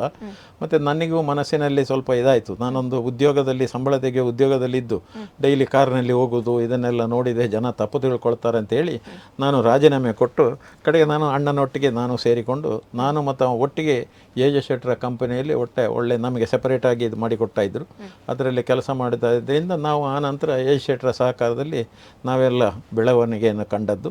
ಇವತ್ತು ಏನೇ ಇದ್ದರೂ ನಾವು ಪ್ರಥಮವಾಗಿ ಎಜೆ ಶೆಟ್ಟಿಯವರಿಗೆ ಕೈ ಮುಗಿದು ನಮ್ಮ ದೇವರು ಅಂತಲೇ ಹೇಳುವಂಥದ್ದು. ಯಾಕೆಂದರೆ ಅವರು ನಮಗೆ ಒಂದು ಫ್ರೀಯಾಗಿ ಇಂಥದ್ದನ್ನೆಲ್ಲ ಮಾಡಿಕೊಟ್ಟು ನೀವು ಒಳ್ಳೆಯದಾಗಿ ಅಂತೇಳಿ ನನಗೆ ಮತ್ತು ನನ್ನ ಅಣ್ಣನಿಗೆ ಕೊಟ್ಟದ್ದರಿಂದ ಇವತ್ತು ಅಣ್ಣನೇ ಇರ್ಬೋದು, ನಾನೇ ಇರ್ಬೋದು. ಅಣ್ಣ ದಿವಂಗತ ಆಗಿದ್ದಾನೆ, ಆದರೆ ಅವರ ಮಕ್ಕಳು ಮಾಡಿದಂಥ ಕೃಷಿ ಎಲ್ಲ ಒಳ್ಳೆಯ ರೀತಿಯಲ್ಲೇ ನಡೀತಾ ಉಂಟು. ನಮ್ಮ ಇಂಡಸ್ಟ್ರಿ ಕೂಡ ಭಾಳ ಚೆನ್ನಾಗಿ ನಡೀತಾ ಉಂಟು. Okay okay. ಸೊ ನಿಮ್ಮ ಜೀವನ ಕತೆ ಸ್ವಲ್ಪ ಮಟ್ಟಿಗೆ ತಿಳಿಸಿದ್ರಿ. ಯಾಕಂದ್ರೆ ಪ್ರತಿಯೊಂದು ವಿಷಯವನ್ನ ಹೆಕ್ತಾ ಹೋದ್ರೆ ಪ್ರತಿಯೊಂದು ದಿಕ್ಕಲ್ಲಿ ಒಂದು ಸಣ್ಣ ಸಣ್ಣ ಮಟ್ಟದಲ್ಲಾದ್ರೂ ನಿಮ್ಮ ಸೇವೆ ಇದ್ದೇ ಇರುತ್ತೆ, ನಿಮ್ಮ ಒಂದು ಹಸ್ತ ಇದ್ದೇ ಇರುತ್ತೆ. ಅಷ್ಟು ಒಳ್ಳೊಳ್ಳೆ ಕೆಲಸವನ್ನ ಮಾಡಿರುವಂತವರು ತಾವು. 2002ರಲ್ಲಿ ನಿಮ್ಮದೇ ಆದಂತಹ ಸ್ವಂತ ಆದರ್ಶ ವಿವಿಧೋದ್ದೇಶ ಸಹಕಾರಿ ಸಂಘದ ಸ್ಥಾಪನೆಯನ್ನ ಪುತ್ತೂರಲ್ಲಿ ನೀವು ಮಾಡ್ತೀರಿ. ಒಂದೇ ಸೂರಿನಡಿ ಗ್ರಾಹಕ ಸದಸ್ಯರಿಗೆ ಬಹುವಿಧದ ಸೌಲಭ್ಯಗಳನ್ನ ದೊರಕಿಸುವಲ್ಲಿ ಈ ಸಹಕಾರಿ ಸಂಘ ಅಫ್ಕೋರ್ಸ್ ಯಶಸ್ವಿಯಾಗಿದೆ. ಆದ್ರೆ ಜನರಿಗೆ ಇದರಿಂದ ಯಾವುದೆಲ್ಲ ಪ್ರಯೋಜನ ಇದೆ ಅಂತ ಹೇಳ್ಬೋದಾ? ನಾನು ನನ್ನ 40-50 ವರ್ಷದ ಸಹಕಾರಿ ಜೀವನದ ಆಧಾರದಲ್ಲಿ ನನ್ನದೇ ಆದಂಥ ಒಂದು ಸ್ವಂತ ಸಹಕಾರಿ ಸಂಸ್ಥೆಯನ್ನು ಸ್ಥಾಪಿಸಲಿಕ್ಕೆ 2002ರಲ್ಲಿ ಮಾಡಿದೆ. ಅದಕ್ಕೆ ಆದರ್ಶ ವಿವಿಧೋದ್ದೇಶ ಸಹಕಾರಿ ಸಂಘ ಅಂತ ಹೆಸರು ಕೊಟ್ಟದ್ದಕ್ಕೂ ಒಂದು ಕಾರಣ ಇದೆ. ನನ್ನ ತಂದೆಯವರು ಒಬ್ಬರು ಆದರ್ಶ ಶಿಕ್ಷಕ. ಅವರು 2ನೇ ಮಹಾಯುದ್ಧ ಕಳೆದು ಬಂದು ಅಧ್ಯಾಪಕನಾಗಿ ಭಾಳ ಒಳ್ಳೆಯ ಹೆಸರು ಮಾಡಿದಂಥ ಆದರ್ಶ ಶಿಕ್ಷಕ. ಹಾಗೆ ಅದರಲ್ಲಿ ಕೂಡ ಅವರ ಹೆಸರು ಬರುವಾಗ ಆದರ್ಶ ಸಹಕಾರಿ ಸಂಘ ಅಂತ ಅದಕ್ಕೆ ಹೆಸರಿಟ್ಟು ಇವತ್ತು ಅದು ಬಹಳ ದಗದಾಕಾರವಾಗಿ ಬೆಳೆದು 150 ಕೋಟಿಗೂ ಮಿಕ್ಕಿದ ಡೆಪಾಸಿಟ್ ಠೇವಣಿ ಹಣ, 138 ಕೋಟಿಗಿಂತ ಜಾಸ್ತಿ ಅಡ್ವಾನ್ಸ್ ಮಾಡಿ ಸುಮಾರು 10,000 ಜನ ಸದಸ್ಯರು ನನ್ನೊಟ್ಟಿಗೆ ಇದ್ದು 65ರಿಂದ 70 ಮಕ್ಕಳಿಗೆ ಉದ್ಯೋಗವನ್ನು ನೀಡಿದ ಒಂದು ಸಂತೋಷ ನನಗಿದೆ. ಇವತ್ತು 14 ಶಾಖೆ, ಜಿಲ್ಲೆಯಲ್ಲಿ 14 ಶಾಖೆಗಳನ್ನು ಹೊಂದಿಕೊಂಡು ಆ ಕಾರ್ಯಕ್ಷೇತ್ರದಲ್ಲಿ ಕೆಲಸ ಮಾಡ್ತಾ ಇದ್ದೇವೆ. ಈ ಬಂದಂಥ ಲಾಭಾಂಶದಲ್ಲಿ ಹೈಯೆಸ್ಟ್ ಆಗಿ ಸದಸ್ಯರಿಗೆ ಡಿವಿಡೆಂಡ್ ಕೊಡತಂಗ ಈ ವರ್ಷ ನಾವು 16% ಡಿವಿಡೆಂಡ್ ಕೊಟ್ಟಿದ್ದೇವೆ. ನೌಕರರಿಗೆ 2 ತಿಂಗಳ ಬೋನಸನ್ನು ಕೊಡುವಂಥದ್ದು ಅದನ್ನು ಕೊಟ್ಟಿದ್ದೇವೆ. ಅದರ ಒಂದಿಗೆ ನಾನೊಂದು ವಿಶೇಷ ಕಾರ್ಯಕ್ರಮವನ್ನು ಅದರಲ್ಲಿ ಹಮ್ಮಿಕೊಂಡಿದ್ದೇನೆ. ವಿಶೇಷ ಇಷ್ಟೇ, ಯಾರು ನನ್ನ 14 ಶಾಖೆಗಳಿವೆ ಅದರ ಸುತ್ತಮುತ್ತ ಇರತಕ್ಕಂಥ ಸರ್ಕಾರಿ ಹೈಸ್ಕೂಲ್ನ ಮಕ್ಕಳಿಗೆ 7 ಮತ್ತು 8ನೇ ಕ್ಲಾಸಿನ ಮಕ್ಕಳಿಗೆ ಇದು ಶಿಕ್ಷಣ ವೇತನ ಕೊಡುವಂಥದ್ದು, ಅದು ಎಂದು ಹೇಳ್ತಾರೆ ಅದಕ್ಕೆ ವಿದ್ಯಾರ್ಥಿ ವೇತನ ಕೊಡುವಂಥ ಒಂದು ಕಾರ್ಯಕ್ರಮವನ್ನು 5 ವರ್ಷಗಳಿಂದ ಹಮ್ಮಿಕೊಂಡು ಬರ್ತಾ ಇದ್ದೇನೆ. ಇವತ್ತಿನವರೆಗೆ 1067 ಮಕ್ಕಳಿಗೆ 20 ಲಕ್ಷ ಚಿಲ್ಲರೆ ಹಣವನ್ನು ನಾನು ಕೊಟ್ಟಾಗಿದೆ.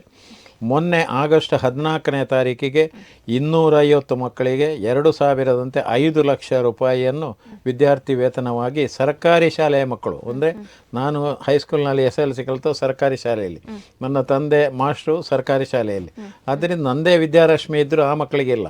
ಸರ್ಕಾರಿ ಶಾಲೆಯ ಕಲಿಯುವಂಥ ಬಡ ಮತ್ತು ಉತ್ತಮ ಅಂಕ ಪಡೆದಂಥ ಮಕ್ಕಳನ್ನು ಗುರುತಿಸಿ 250 ಜನಕ್ಕೆ ಮೊನ್ನೆ ಡಿಸೆಂಬರ್ 14ಕ್ಕೆ ನನ್ನ ಮಹಾಸಭೆಯಲ್ಲಿ 250 ಮಕ್ಕಳಿಗೆ ಕೊಟ್ಟೆ 5 ಲಕ್ಷ.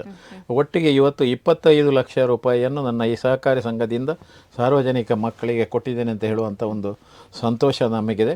ಸುಮಾರು 65-70 ಮಕ್ಕಳು ಕೂಡ ಒಳ್ಳೆಯ ಜೀವನ ನಡೆಸ್ತಾರೆ. ಉತ್ತಮ ವೇತನ ಶ್ರೇಣಿಯನ್ನೆಲ್ಲ ಅವರಿಗೆ ಕೊಟ್ಟು ಅದೊಂದು ರೀತಿಯಲ್ಲಿ ಚೆನ್ನಾಗಿ ನಡೆಯೋದು. ಮತ್ತೊಂದು, ಇವತ್ತು ಎಷ್ಟು ಜನರಲ್ಲಿ ಅವರಲ್ಲಿ ದುಡ್ಡಿದ್ದರೂ ಸಾಲದ ಅವಶ್ಯಕತೆ ಮನುಷ್ಯನಿಗೆ ಬಹಳವಾಗಿದೆ.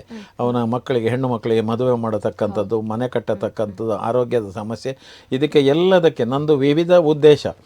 ಯಾವ ಉದ್ದೇಶ ಒಬ್ಬ ಮನುಷ್ಯ ಕಷ್ಟದಲ್ಲಿ ನನ್ನನ್ನು ಕೇಳಿಕೊಂಡು ಬಂದರೂ ಸಾಲ ಕೊಡತಕ್ಕಂಥ ಒಂದು ವ್ಯವಸ್ಥೆಯನ್ನು ಮಾಡಿ ಇವತ್ತು ಜಿಲ್ಲೆಯಲ್ಲಿ ನನ್ನ ಆದರ್ಶ ಸಹಕಾರಿ ಸಂಘ ಒಂದು ಉತ್ತಮ ಸಹಕಾರಿ ಸಂಘ ಅಂತ ಹೆಸರು ಪಡೆಯೋದು ಮಾತ್ರ ಅಲ್ಲ, ಕರ್ನಾಟಕ ರಾಜ್ಯದಿಂದ ನನಗೆ ಅದಕ್ಕೆ ಬಗ್ಗೆ ಸಹಕಾರಿ ರತ್ನ ಪ್ರಶಸ್ತಿ ಮತ್ತು ದಕ್ಷಿಣ ಕನ್ನಡ ಜಿಲ್ಲಾ ಕೇಂದ್ರ ಸಹಕಾರಿ ರಾಜೇಂದ್ರ ಕುಮಾರ್ನ ನಾಯಕತ್ವದಲ್ಲಿ 6 ವರ್ಷಗಳಿಂದ ನನಗೆ ಸತತವಾಗಿ ಒಳ್ಳೆಯ ಸಹಕಾರಿ ಸಂಸ್ಥೆ ಅಂತ ಪ್ರಶಸ್ತಿ ಕೂಡ ಬರುವುದರಿಂದ ನನ್ನ ಸಂಸ್ಥೆಯ ಬಗ್ಗೆ ನಾನು ಕಟ್ಟಿದ್ದಕ್ಕೆ ನನಗೆ ಹೆಮ್ಮೆ ಮತ್ತು ಸಂತೋಷ ಕೂಡ ಇದೆ. ಅದೇ ರೀತಿ ನಾನು ಕೃಷಿ ವ್ಯವಸಾಯವನ್ನು ಮಾಡ್ತಾ ಬರ್ತಾ ಇದ್ದೇನೆ. ಈಗಾಗಲೇ ನಾನು ಹೇಳಿದ್ದೇನೆ, ಅಡಿಕೆ, ತೆಂಗು, ರಬ್ಬರು ಮತ್ತು ಕಾಳುಮೆಣಸು ಮತ್ತು ಗೇರು ಬೀಜ, ಇದು ಅಲ್ಲದೆ ಒಂದು 30 ಜರ್ಸಿ ದನಗಳು, ಹೈನುಗಾರಿಕೆಯಲ್ಲಿ ದನಗಳು, ಒಂದು 25 ಕುರಿಗಳನ್ನೆಲ್ಲ ಸಾಕಿ ಅದರಲ್ಲಿ ಒಂದು 25 ಜನ ಕೆಲಸ ಮಾಡ್ತಾರೆ. ಕೇವಲ ದುಡ್ಡು ಮಾಡೋದು ಒಂದೇ ಉದ್ಯೋಗ ಅಲ್ಲ, ನಾವು ಬೆಳೆಸಿದ ಇದರಿಂದ ಬರತಕ್ಕಂಥ ಇದರಲ್ಲಿ ನಾವು ಜೀವನ ಸಾಗಿಸುವುದು ಅಂತ ಹೇಳುವಂಥ ಒಂದು ಒಳ್ಳೆಯ ಅಭಿಪ್ರಾಯವನ್ನು ಇಟ್ಟುಕೊಂಡು ಮಾಡತಕ್ಕಂಥ ಕೆಲಸವನ್ನು ಕೂಡ ನಾನು ಇದರಲ್ಲಿ ಮಾಡ್ತಾ ಬರ್ತಾ ಇದ್ದೇನೆ. ಓಕೆ, ಇದು ಈ ನೆಕ್ಸ್ಟ್ ಪ್ರಶ್ನೆ ಇರುವಂಥದ್ದು ನನ್ನ ಭಾಗದಿಂದ. ಈ ಪ್ರಶ್ನೆ ಏನಂದ್ರೆ, ನೀವು ಕಂಡಂತೆ ಸಹಕಾರಿ ರಂಗ ಅಂದ್ರೆ ಏನು, ಹಾಗೇನೆ ನೀವು ಯಾಕೆ ಸಹಕಾರಿ ರಂಗವನ್ನ ಈ ಸಮಾಜ ಸೇವೆಗೆ ಇದನ್ನ ಯಾಕೆ ಆಯ್ಕೆ ಮಾಡ್ಕೊಂಡ್ರಿ ಅಂತ? ಇವತ್ತು ಬಡಬಗ್ಗರಿಗೆ ಸುಲಭದಲ್ಲಿ ಕೈಗೆಟಕತಕ್ಕಂಥ ಸವಲತ್ತುಗಳು, ಸಾಲಗಳು ಅಥವಾ ಉಪಕಾರಗಳು ಬೇಕು. ಇವತ್ತು ಅದು ಎಲ್ಲಿ ಸಿಗುತ್ತದೆ ಅಂತ ನೀವು ನೋಡಿದರೆ ಅದು ಸಹಕಾರಿ ರಂಗದಿಂದ ಮಾತ್ರ ಸಾಧ್ಯ ಅಂತ ಹೇಳೋದು ಈಗಾಗಲೇ ಪ್ರೂವ್ ಆಗಿದೆ. ಮೊಳಹಳ್ಳಿ ಶಿವರಾಯರ ಕಾಲದಿಂದ ಬಂದು ಇಲ್ಲಿವರೆಗೆ ಇವತ್ತು ರಾಜೇಂದ್ರ ಕುಮಾರ್ ಅವರೆಗೆ ನಡ್ಕೊಂಡು ಬರತಕ್ಕಂಥ ವ್ಯವಸ್ಥೆಯನ್ನು ನೋಡಿದರೆ ನಮಗೆ ಕಾಣುತ್ತೆ. ನೀವು ಒಂದೇ ಸಹಕಾರಿ ರಂಗ ಅಂದರೆ ಏನು ಅಂದರೆ ಜನರು ಜನರಿಗಾಗಿ, ಜನರಿಂದ ಜನರೇ ಮಾಡಿಕೊಂಡಂಥ ಸಂಸ್ಥೆ. ಜನರು ಜನರಿಗಾಗಿ, ಜನರಿಂದ ಜನರಿಗೆ ಬೇಕಾಗಿ ಜನರೇ ಮಾಡಿಕೊಂಡು ಬರತಕ್ಕಂಥ ಒಂದು ಸಂಸ್ಥೆಯನ್ನು ಸಹಕಾರಿ ಸಂಸ್ಥೆ ಅಂತ ನಾವು ಹೇಳುವಂಥದ್ದು. ನಿಮ್ಮದು ನಾವೆಲ್ಲ ಒಟ್ಟಿಗೆ ಸೇರಿ ಅದರಲ್ಲಿ ಬಂದ ಲಾಭಾಂಶವನ್ನು ಒಟ್ಟಿಗೆ ಮೆಂಬರ್ಗಳಿಗೆ ಹಂಚುವಂಥದ್ದು. ಮತ್ತು ಕೂಡಲೇ ನಮಗೆ ಅದಕ್ಕೊಂದು ಆಡಳಿತ ಮಂಡಳಿ ಅಂತ ಇರ್ತದೆ. ಆಡಳಿತ ಮಂಡಳಿಯೇ ಲೋನ್ ಮಂಜೂರು ಮಾಡತಕ್ಕಂಥ ಇನ್ನಿತ ವ್ಯವಸ್ಥೆಗಳನ್ನೆಲ್ಲ ಮಾಡ್ತದೆ. ನೀವೊಂದು ಕಮರ್ಷಿಯಲ್ ಬ್ಯಾಂಕಿಗೆ ಹೋಗಿ ಸಾಲ ಕೇಳಿದರೆ ಅವ 1.5 ತಿಂಗಳು 2 ತಿಂಗಳು ನಿಮ್ಮನ್ನು ಕುಣಿಸಿ ಕಡೆಗೆ ಸ್ವಲ್ಪ ಲೇಟ್ ಆಗ್ತದೆ ಅಂತ ಹೇಳ್ತಾನೆ. ನಮ್ಮಲ್ಲಿ ನೀವು ಒಳ್ಳೆಯ ಆಡಳಿತ ಮಂಡಳಿ ಇದ್ದು ಒಳ್ಳೆಯ ಸಂಸ್ಥೆ ಆದರೆ ವಿದಿನ್ 8 ದಿವಸದಲ್ಲಿ ನಿಮಗೆ ಬೇಕಾದಂಥ ಎಲ್ಲ ಸವಲತ್ತುಗಳನ್ನು ಸಹಕಾರಿ ಕ್ಷೇತ್ರದಿಂದ ಒದಗಿಸಲಿಕ್ಕೆ ಸಾಧ್ಯ ಅಂತ ಹೇಳೋದನ್ನು ನಂಬಿಕೊಂಡು ಸಂತೋಷ ಪಡುವ ನಾನು. ಮತ್ತೊಂದು ನೀವು ಗಮನಿಸಬೇಕು, ಇವತ್ತು ಇಡೀ ದೇಶದಲ್ಲಿ 4 ವರ್ಷಗಳ ಈ ಕೊರೋನಾ ಬಂದಾಗ ಅಲ್ಲಲ್ಲಿ ಆತ್ಮಹತ್ಯೆಗಳಾಯಿತು. ಇಡೀ ದೇಶದಲ್ಲಿ ಎಷ್ಟು ಆತ್ಮಹತ್ಯೆ ಆಯಿತು, ರಾಜ್ಯದಲ್ಲಿ ಎಷ್ಟು ಆತ್ಮಹತ್ಯೆ. ಆದರೆ ನೀವು ನೋಡಿ ದಕ್ಷಿಣ ಕನ್ನಡ ಜಿಲ್ಲೆಯಲ್ಲಿ ಆತ್ಮಹತ್ಯೆಗಳು ಆಗಲಿಲ್ಲ. ಯಾಕೆ ಆಗಲಿಲ್ಲ ಅಂದರೆ ಅವನ ಕಷ್ಟ ಸುಖಗಳಲ್ಲಿ ನಮ್ಮ ಸಹಕಾರಿ ಸಂಸ್ಥೆಗಳು ಅವನನ್ನು ನೋಡಿಕೊಳ್ಳುವುದರಿಂದ ಇವತ್ತು ನಮ್ಮ ರೈತರು ಅಷ್ಟು ಚೆನ್ನಾಗಿರತಕ್ಕಂಥ ಒಂದು ವ್ಯವಸ್ಥೆ. ಎರಡನೇದ್ದು, ಇವತ್ತು ಇದಕ್ಕೆಲ್ಲ ಮೂಲ ಕಾರಣ ಏನು ಅಂತೇಳಿದರೆ 3 ಸಂಸ್ಥೆಗಳು. ಒಂದು DCG ಬ್ಯಾಂಕು, ಕ್ಲಬ್ದ ಸಮಯದಲ್ಲಿ ನೀವು ಕೇಳಿದಾಗ ನಿಮಗೆ ಸಾಲವನ್ನು ಒದಗಿಸುವಂಥದ್ದು. ಎರಡನೇದ್ದು, ಒಬ್ಬ ಬಡವ 1/2 ಲೀಟ್ರ್ ಹಾಲು ಮಾಡಿದರೆ 250 ಲೀಟ್ರ್ ಹಾಲು ಮಾಡಿದರೂ ಬೇಕಾದಷ್ಟು ಹಾಲನ್ನು ನಾನು KMFಗೆ ತಗೊಂಡು ಬಂದು ಅದನ್ನು ಮಾರಾಟ ಮಾಡಿ ನಿಮಗೆ ದುಡ್ಡು ಕೊಡತಕ್ಕಂಥದ್ದು. ಪ್ರತಿ ಹಳ್ಳಿಯಲ್ಲಿ ಕೂಡ ಒಂದು ಮಹಿಳೆ ಒಂದು ದನ ಸಾಕಿ ಆಗಿದ್ರು ಅವಳಿಗೆ ತಿಂಗಳಿಗೆ ದಿನಕ್ಕೆ 25ರಿಂದ 50 ರೂಪಾಯಿ ತಗೊಳ್ಳುವ. 1 ಲೀಟ್ರ್ ಹಾಲು ತೆಗೆದ್ರು 35 ರೂಪಾಯಿ ಕೊಡ್ತೆ. ಅವಳಿಗೆ 2 ಲೀಟ್ರ್ ಬಂದರೆ 70 ರೂಪಾಯಿ ಸಿಗ್ತದೆ ದಿನ ಸಿಕ್ಕತಕ್ಕಂಥ ಎರಡನೇ ವ್ಯವಸ್ಥೆ. ಮೂರನೇದ್ದು, ನಮ್ಮ ದಕ್ಷಿಣ ಕನ್ನಡ ಜಿಲ್ಲೆ ಅಂದರೆ ಅಡಿಕೆ ಬೆಳೆಗಾರರದ್ದೇ ಒಂದು ಸಂಸ್ಥೆ. ಅಡಿಕೆ ಬೆಳೆಗಾರರಿಗೆ ಇರತಕ್ಕಂಥ ಕ್ಯಾಂಪ್ಕೋ ಮತ್ತು ಮಾಸ್ ಅಂತ ಹೇಳುವ 2 ಸಂಸ್ಥೆಗಳು. ನಿಮ್ಮ ಅಡಿಕೆಯನ್ನು ಬಿದ್ದಾಗಲೂ, ಕಷ್ಟದಲ್ಲಿ ಬಿದ್ದಾಗಲೂ ಅದಕ್ಕೆ ಸಾಲ ಕೊಡೋದು, ಅದನ್ನು ಅಡವು ಮಾಡಿ ಕೊಡುವಂಥದ್ದು, ಒಳ್ಳೆಯ ರೇಟಿಗೆ ಮಾರಾಟ ಮಾಡಿ ಕೊಡತಕ್ಕಂಥ ಈ 3-4 ಸಂಸ್ಥೆಗಳು ಇರುವುದರಿಂದ ಸಹಕಾರಿ ಕ್ಷೇತ್ರದಲ್ಲಿ ನಾವೆಲ್ಲ ಒಳಗೊಂಡುವುದರಿಂದ ಇವತ್ತು ನಮ್ಮ ದಕ್ಷಿಣ ಕನ್ನಡ ಜಿಲ್ಲೆ ಸುಭಿಕ್ಷವಾಗಿದೆ ಅಂತ ಹೇಳೋದ್ರಲ್ಲಿ ಸಹಕಾರಿ ಕ್ಷೇತ್ರ ಪಾತ್ರ ಬಹುಮುಖ್ಯವಾದ್ದು ಅಂತ ನಾನು ಪ್ರತಿಪಾದಿಸಬಹುದು. ಓಕೆ ಓಕೆ, ಹಾಗಿದ್ರೆ ಬಡವರ ಒಂದು ಜೀವನಕ್ಕೆ ಆರ್ಥಿಕ ಬೆನ್ನೆಲುಬಾಗಿ ಸಹಕಾರಿ ಸಂಸ್ಥೆ ಕೆಲಸ ರಂಗ ದುಡಿತದೆ ಅಂತ ಹೇಳುವುದು ನಮ್ಮದು. ಹೌದು, ಸಹಕಾರಿ ರಂಗ ಮಾತ್ರ ಅಲ್ಲ, ಎಜುಕೇಶನ್ ಎಲ್ಲ. ನೀವು ಇವಾಗ ನನ್ನ ಪ್ರಶ್ನೆ ಏನಂದ್ರೆ, ಶಿಕ್ಷಣಕ್ಕೆ ಸಂಬಂಧಿಸಿ, ಯಾಕಂದ್ರೆ ಪ್ರತಿಯೊಬ್ಬರಿಗೂ ಒಂದು ಆಸೆ ಕನಸು, ಹೆಚ್ಚಾಗಿ ಬಡವರಿಗೆ ಎಷ್ಟೋ ಟ್ಯಾಲೆಂಟೆಡ್ ಬಡವ ಮಕ್ಕಳಿದ್ದಾರೆ. ತಮ್ಮ ಒಂದು ಟ್ಯಾಲೆಂಟ್ ಅನ್ನ ಬಳಸಿಕೊಂಡು ಮೇಲೆ ಹೋಗೋದಿಕ್ಕೆ ಒಂದು ಆರ್ಥಿಕವಾಗಿ ಒಂದು ಸಪೋರ್ಟ್ ಬೇಕು. ಅಂತ ಇನ್ನು ನಮ್ಮ ಸುಳ್ಳಿ ಎಲ್ಲ ತುಂಬಾ ಕಾಡು ಪ್ರದೇಶ ಅಥವಾ ಈ ಹಳ್ಳಿ ಪ್ರದೇಶಗಳಿಂದ ಬರುವಂತಹ ಮಕ್ಕಳಿಗೆ ಶಿಕ್ಷಣ ಸಂಸ್ಥೆಗಳು ಬಹಳ ಇಂಪಾರ್ಟೆಂಟ್, ಅಥವಾ ಶಿಕ್ಷಣದಲ್ಲಿ ಸಿಗುವಂತಹ ಸವಲತ್ತುಗಳು ತುಂಬಾ ಅಗತ್ಯ ಆಗುತ್ತೆ. ಹಾಗಿದ್ರೆ ನಿಮ್ಮಲ್ಲಿ ಏನಾದ್ರೂ ಇವಾಗ ಶಿಕ್ಷಣದ ಕ್ಷೇತ್ರದಲ್ಲಿ ಮುಂದಿನ ಯೋಜನೆಗಳು ಏನಾದ್ರೂ ಇದೆಯಾ? ನಾನೀಗ ಸದ್ಯದ ಪರಿಸ್ಥಿತಿಯಲ್ಲಿ ನಾನು 23 ವರ್ಷಗಳಿಂದ ನನ್ನ ಶಿಕ್ಷಣ ಸಂಸ್ಥೆಯನ್ನು ನಡೆಸಿಕೊಂಡು ಬರ್ತಾ ಇದ್ದೇನೆ.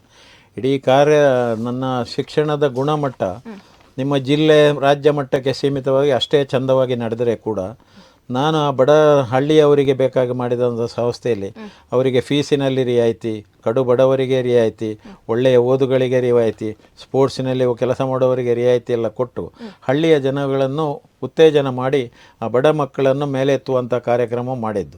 ನಾನು ನನ್ನ ಸಂಸ್ಥೆಯನ್ನು ಸ್ಥಾಪಿಸಿದ್ದು ದುಡ್ಡಿಗಾಗಿ ಅಲ್ಲ. ನನ್ನ ತಂದೆಯ ಒಂದನೇ ಹೆಸರು, ಎರಡನೇ ನನ್ನ ಸಮಾಜ ಸೇವೆ.